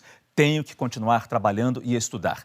Tomo banho quando chego em casa, como a senhora bem disse, doutora Ana, sempre lavo as mãos e passo álcool em gel. Tá ótimo. Existe algo a mais que eu posso fazer? Não dá beijinho nas pessoas, nesses seus familiares, tá bom? E se você tiver quaisquer sinais de tosse, resfriado, qualquer coisa, põe uma máscara em casa para proteger os idosos. A Jaqueline Miranda, veja só, trabalha na rede ferroviária como bilheteira. Quais os cuidados neste momento? Lida direto com o público. Preciso me preocupar com o contato com as notas de dinheiro? Precisa, é grave, porque as notas de dinheiro circulam pelo Brasil. E são imundas. Mas ela precisa também adotar os mesmos sistemas de higiene. Se ela conseguir ficar 2 metros de distância das pessoas, vendendo ali, passando dinheiro por baixo, que isso é possível... Se tivesse uma barreira física uma barreira ali, física seria o ideal. Lavar as mãos com frequência, tá? Ela podia trabalhar sempre com álcool gel do ladinho. Perfeito. Exatamente, isso é muito bom. Porque daí ela, assim, a cada hora e meia, ela dá uma... E de jeito nenhum levar as mãos ao rosto. De jeito nenhum. Esse policiamento é uma coisa que todo mundo tem que ter. Agora aqui, por exemplo, a gente está aqui. Não, se coçar o olho, eu não vou coçar o olho. É difícil, né? né? Aqui tá limpo, doutora Ana. Aqui tá limpo, doutora Ana. Não, sei lá, meu celular, eu peguei em tanta coisa. Tá certíssima. Agora, 11h31, daqui a pouco, novas informações importantes sobre o combate ao novo coronavírus. Voltamos já.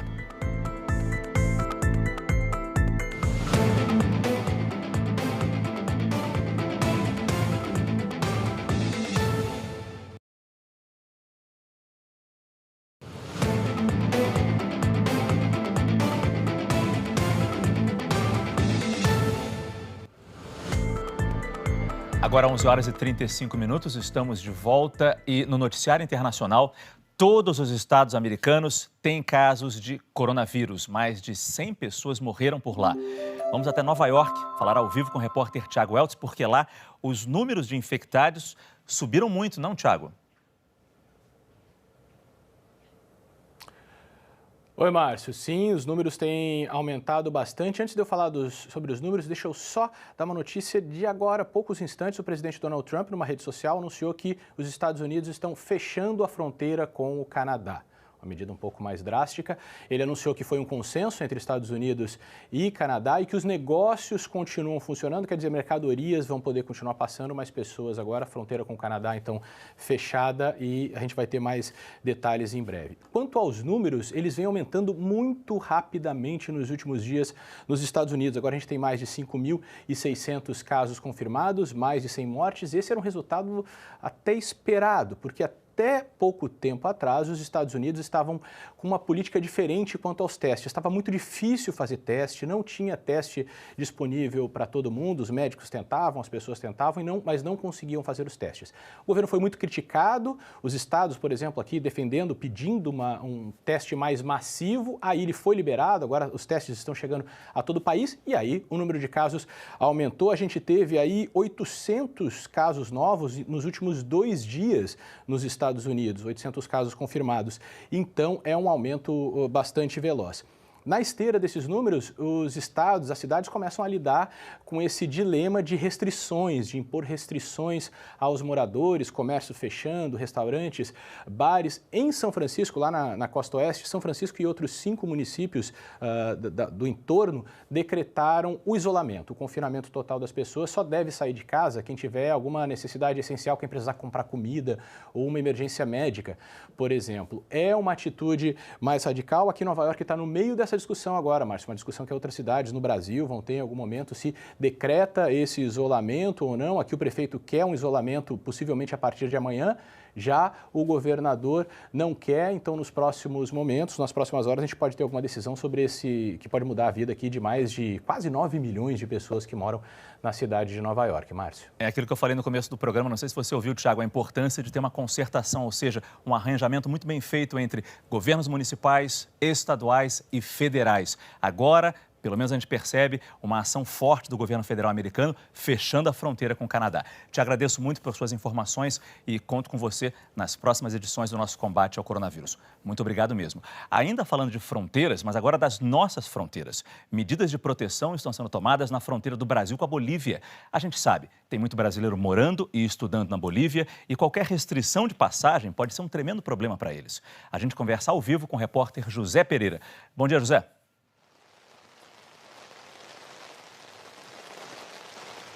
Ótimo dia para você, um bom dia para todo mundo que está acompanhando a gente. Essa situação se tornou mais preocupante ontem à noite, depois que o governo boliviano informou que a partir de hoje será realizado toque de recolher no país inteiro. Começa a partir das 5 horas da tarde e vai até às 5 horas da manhã. Então, nesse período, nada funciona e as pessoas precisam ficar dentro de casa.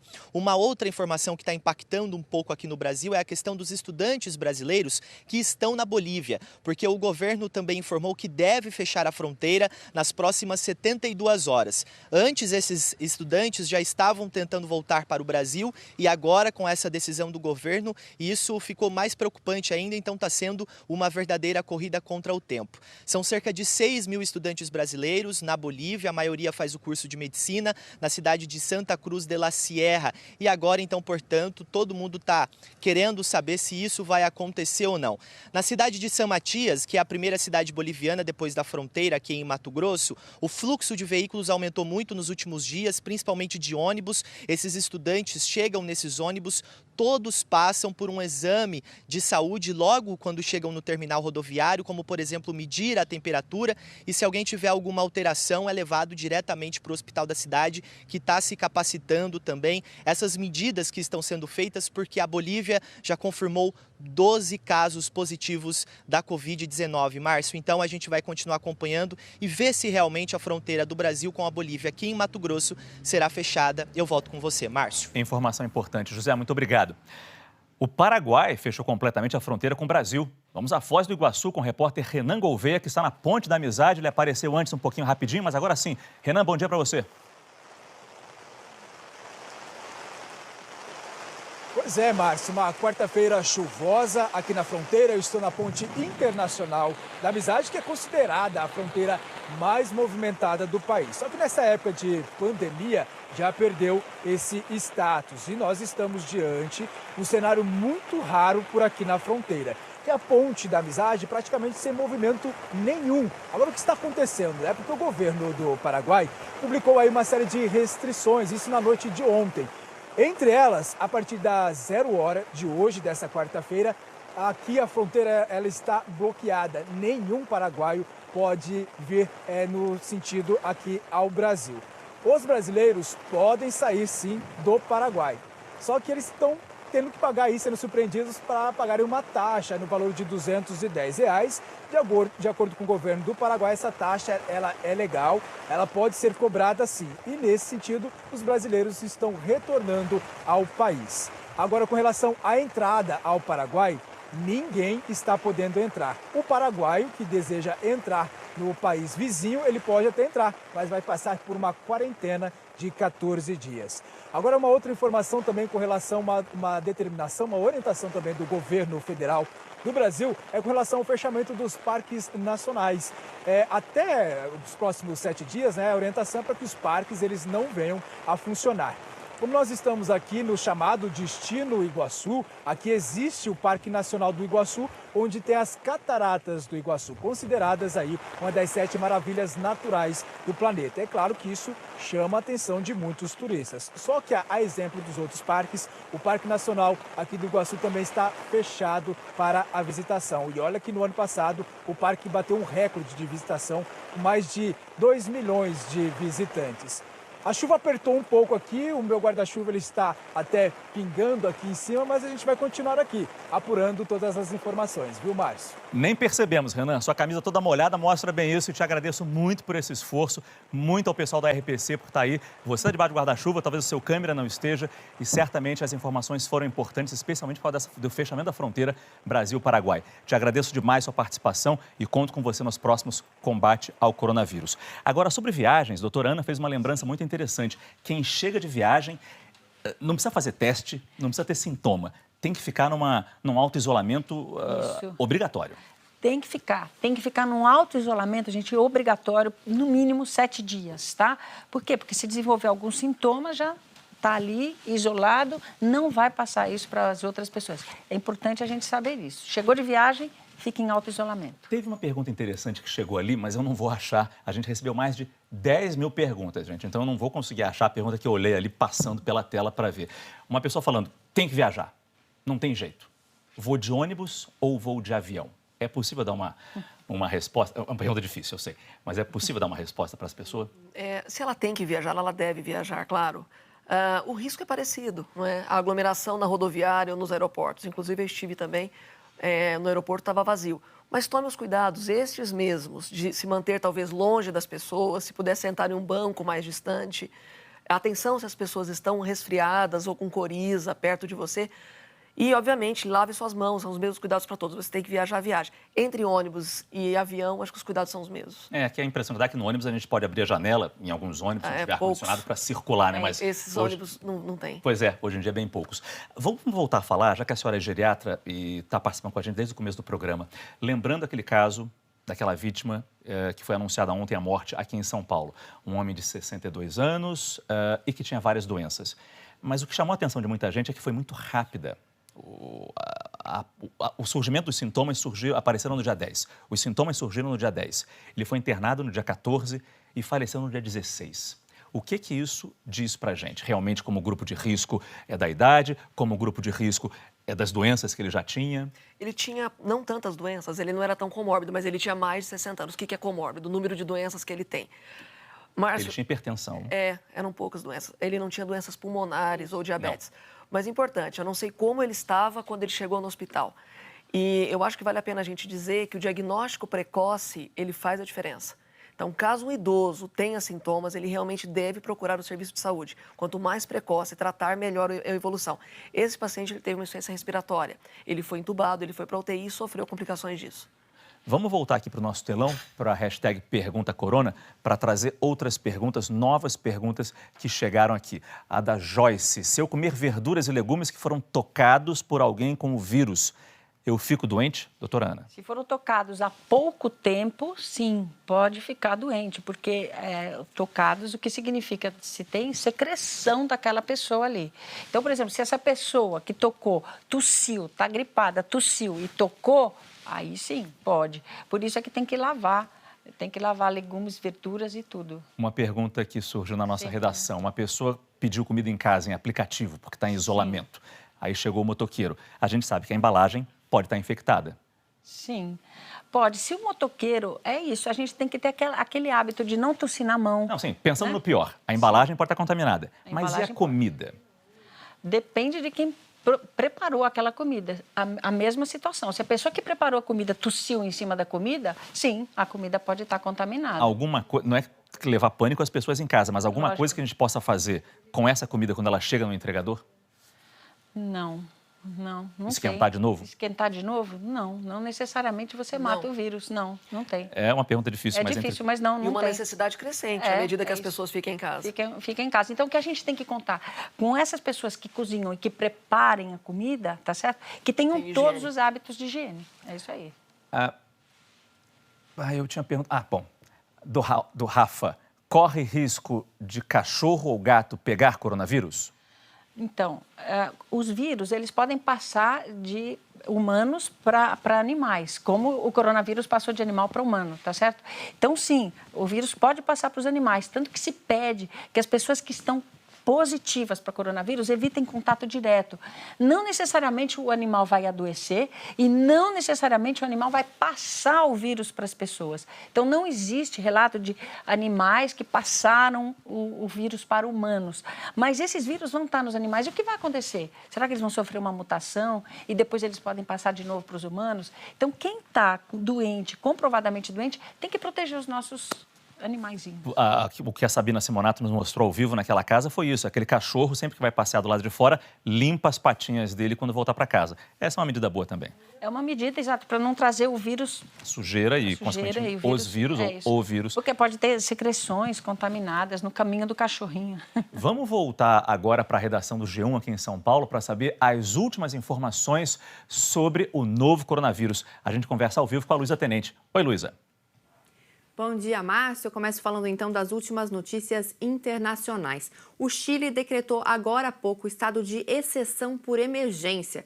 Com isso, o governo pode a qualquer momento pedir quarentena, colocar as pessoas em isolamento, cancelar eventos, decretar toques de recolher. Tudo isso vai passar a valer a partir da meia-noite, a princípio por 90 dias.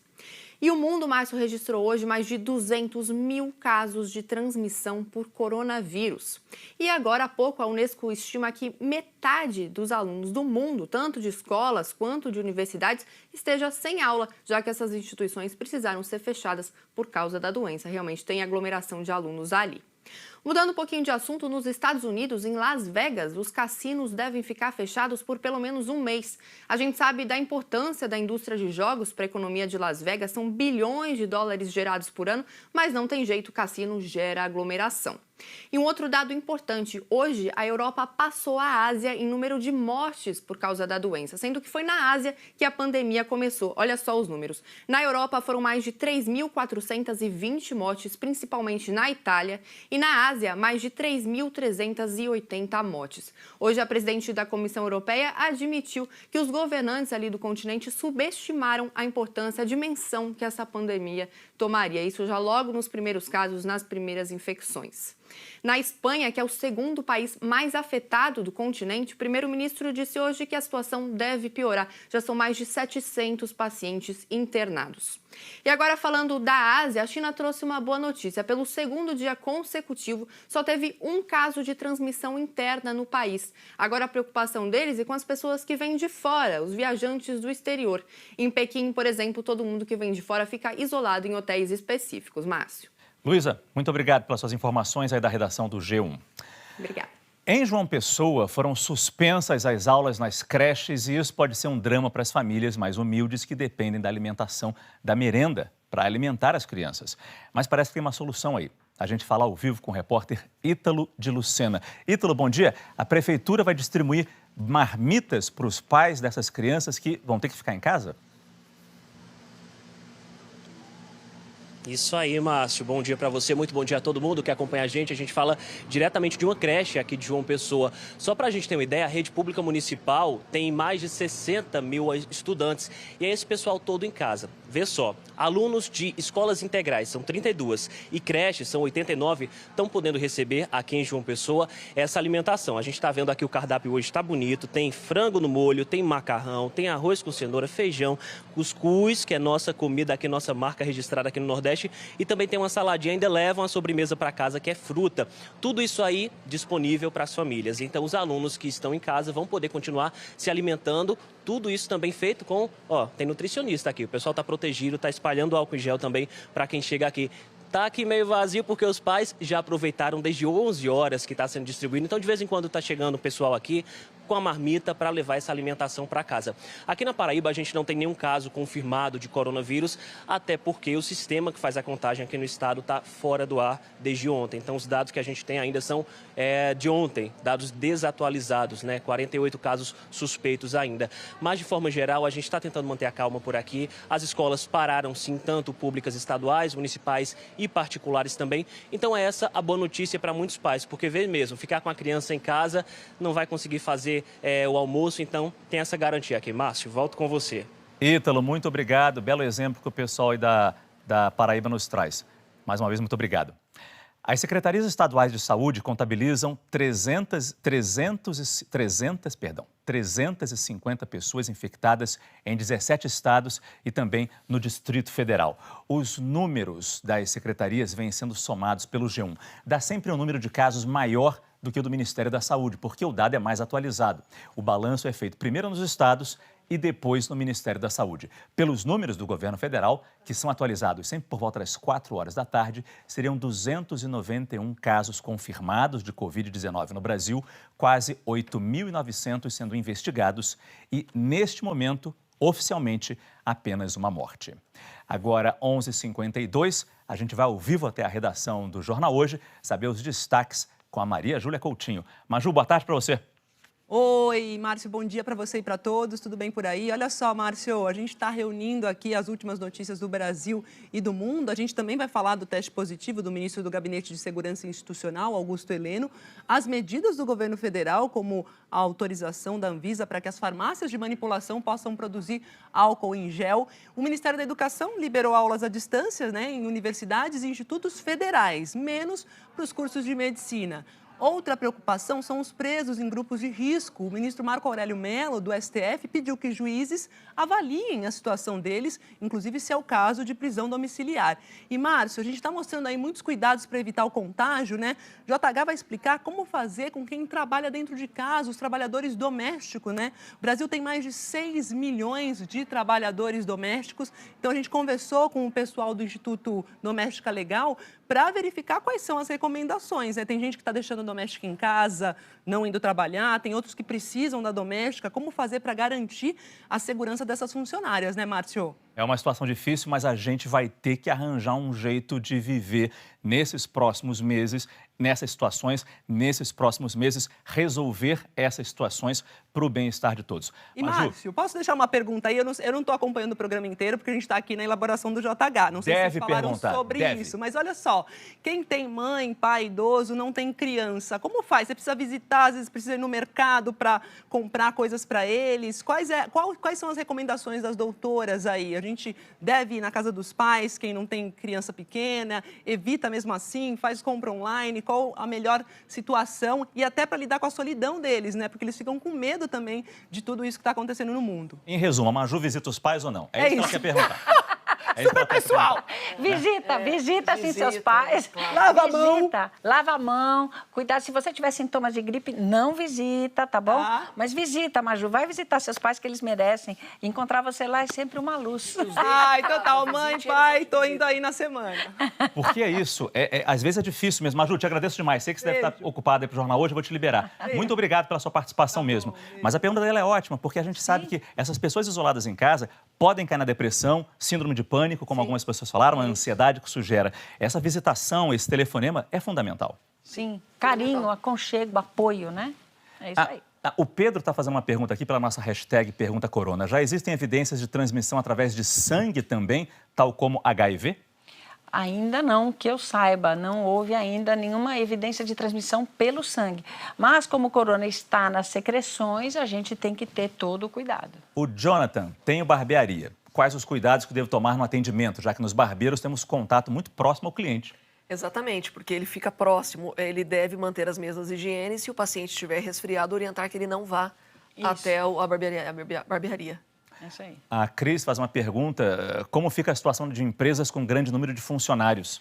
Aí, gente, de fato, o que fazer? Todo mundo que pode nas empresas fazer home office, trabalhar em casa, que trabalha em casa. As outras empresas, né, tem que tentar deixar as pessoas o mais separado possível.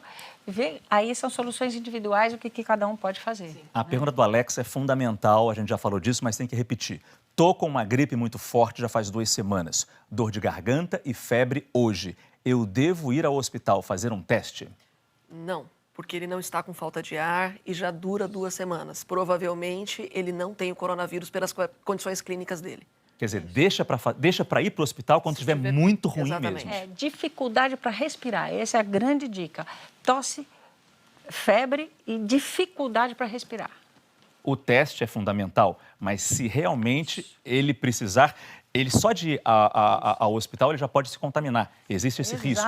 Ou contaminar outras pessoas sensíveis se ele realmente estiver gripado. Mas o teste é muito importante, é bom frisar isso. É muito importante para quem precisa, né? A Francineide faz uma pergunta que a gente tem que repetir. A máscara artesanal protege? Depende de como ela fez essa máscara artesanal, né? Aí depende da máscara dela. Mas cá entre nós, se ela não estiver doente e se ela não estiver cuidando de nenhum doente, deixa a máscara artesanal de lado. Deixa a máscara para lá. Usa o talento para fazer outra coisa no trabalho manual, não a máscara artesanal. Tá? Com que frequência e como devemos higienizar os telefones celulares? Pergunta da Maria Luísa. Com álcool e uma frequência grande, a cada 1 hora. Se você está usando direto, a cada hora e meia, né? Que nem o César veio aqui e falou que está higienizando, é isso aí. A cada hora e meia, dá aquela limpadinha no celular. Agora, se o celular está quietinho, né? Que nem está aqui o meu, já estamos aqui há 2 horas, eu não higienizei. É muito importante. Às vezes as pessoas estão se alimentando e elas atendem o telefone, não é? Isso. E voltam a se alimentar. Isso é importante. Não atenda o telefone hoje em dia enquanto estiver se alimentando. Não use o celular. Para que você possa se alimentar sem contaminação. Nunca, né? Fala isso para os adolescentes lá de casa. É isso aí. O Ricardo, o cloro da água da piscina combate o vírus do corona? O cloro ajuda sim e combate o vírus. O cloro é um desinfetante muito eficaz. Repetindo aqui, do Helder, a entrevistada da Sabina Simonato disse que álcool comum serve para desinfetar os equipamentos domésticos, mas o álcool de mercado é 46 graus. Qual, afinal, é o indicado? Tem que ser uma concentração acima de 60 graus, tá? Para ser eficaz contra o coronavírus. Importante, o 90 graus não é tão bom, porque ele resseca e não desinfeta como deveria. Então, a concentração ideal é entre 60 e 70, 80 no máximo. Mas eu encontro esse álcool no supermercado, 60 graus. Encontra. Esse 46 deve ser um outro tipo de álcool. Outro tipo. É olhar bem no rótulo, ver a especificação desse... Tem várias concentrações, né, no mercado. Tá? Entendi. O José Luiz faz uma pergunta, mas toda pergunta é importante, gente. Os autistas entram no grupo de risco? Normalmente, os autistas não são imunodeprimidos, tá bom? Então, eles têm que ter todos os cuidados normais. Não entram no grupo de risco, porque não tem uma doença, uma situação, mas que não tem imunodepressão associada. Gente, de novo, foram mais de 10 mil perguntas recebidas ontem e hoje. A gente vai guardar as perguntas que não foram feitas ainda para usar nos próximos programas. Agradeço demais a sua participação por essas perguntas todas excelentes. Toda pergunta é importante, porque toda dúvida tem que ser esclarecida. E agradeço as nossas entrevistadas. Doutora Ana, doutora Maísa, muito obrigado. Muito bom. Foi ótimo. Obrigada, gente. Essa edição do Combate ao Coronavírus fica por aqui. Para rever o nosso programa, é só ir lá no Globoplay. Desde ontem, como dissemos, já recebemos milhares de perguntas e vamos continuar a abordar diversos temas nos próximos programas, pensados em cima das suas dúvidas. Uma outra coisa, pega o seu celular agora, com a tela limpa, naturalmente, como a doutora Ana bem ensinou, e aponte para esse QR Code aqui embaixo. Ele vai te levar direto para uma página do G1 de perguntas e respostas sobre o novo coronavírus. A gente termina com uma dica nossa aqui da Globo. Sem beijo, sem abraço, sem aperto de mão. Lembrando que essa atitude é necessária e não impede ser cordial, não impede o nosso afeto. Quando a gente se protege do vírus, está protegendo a todos. A autoproteção é a prevenção neste momento mais eficaz. Você fica agora com as notícias do seu estado. Boa tarde e até amanhã.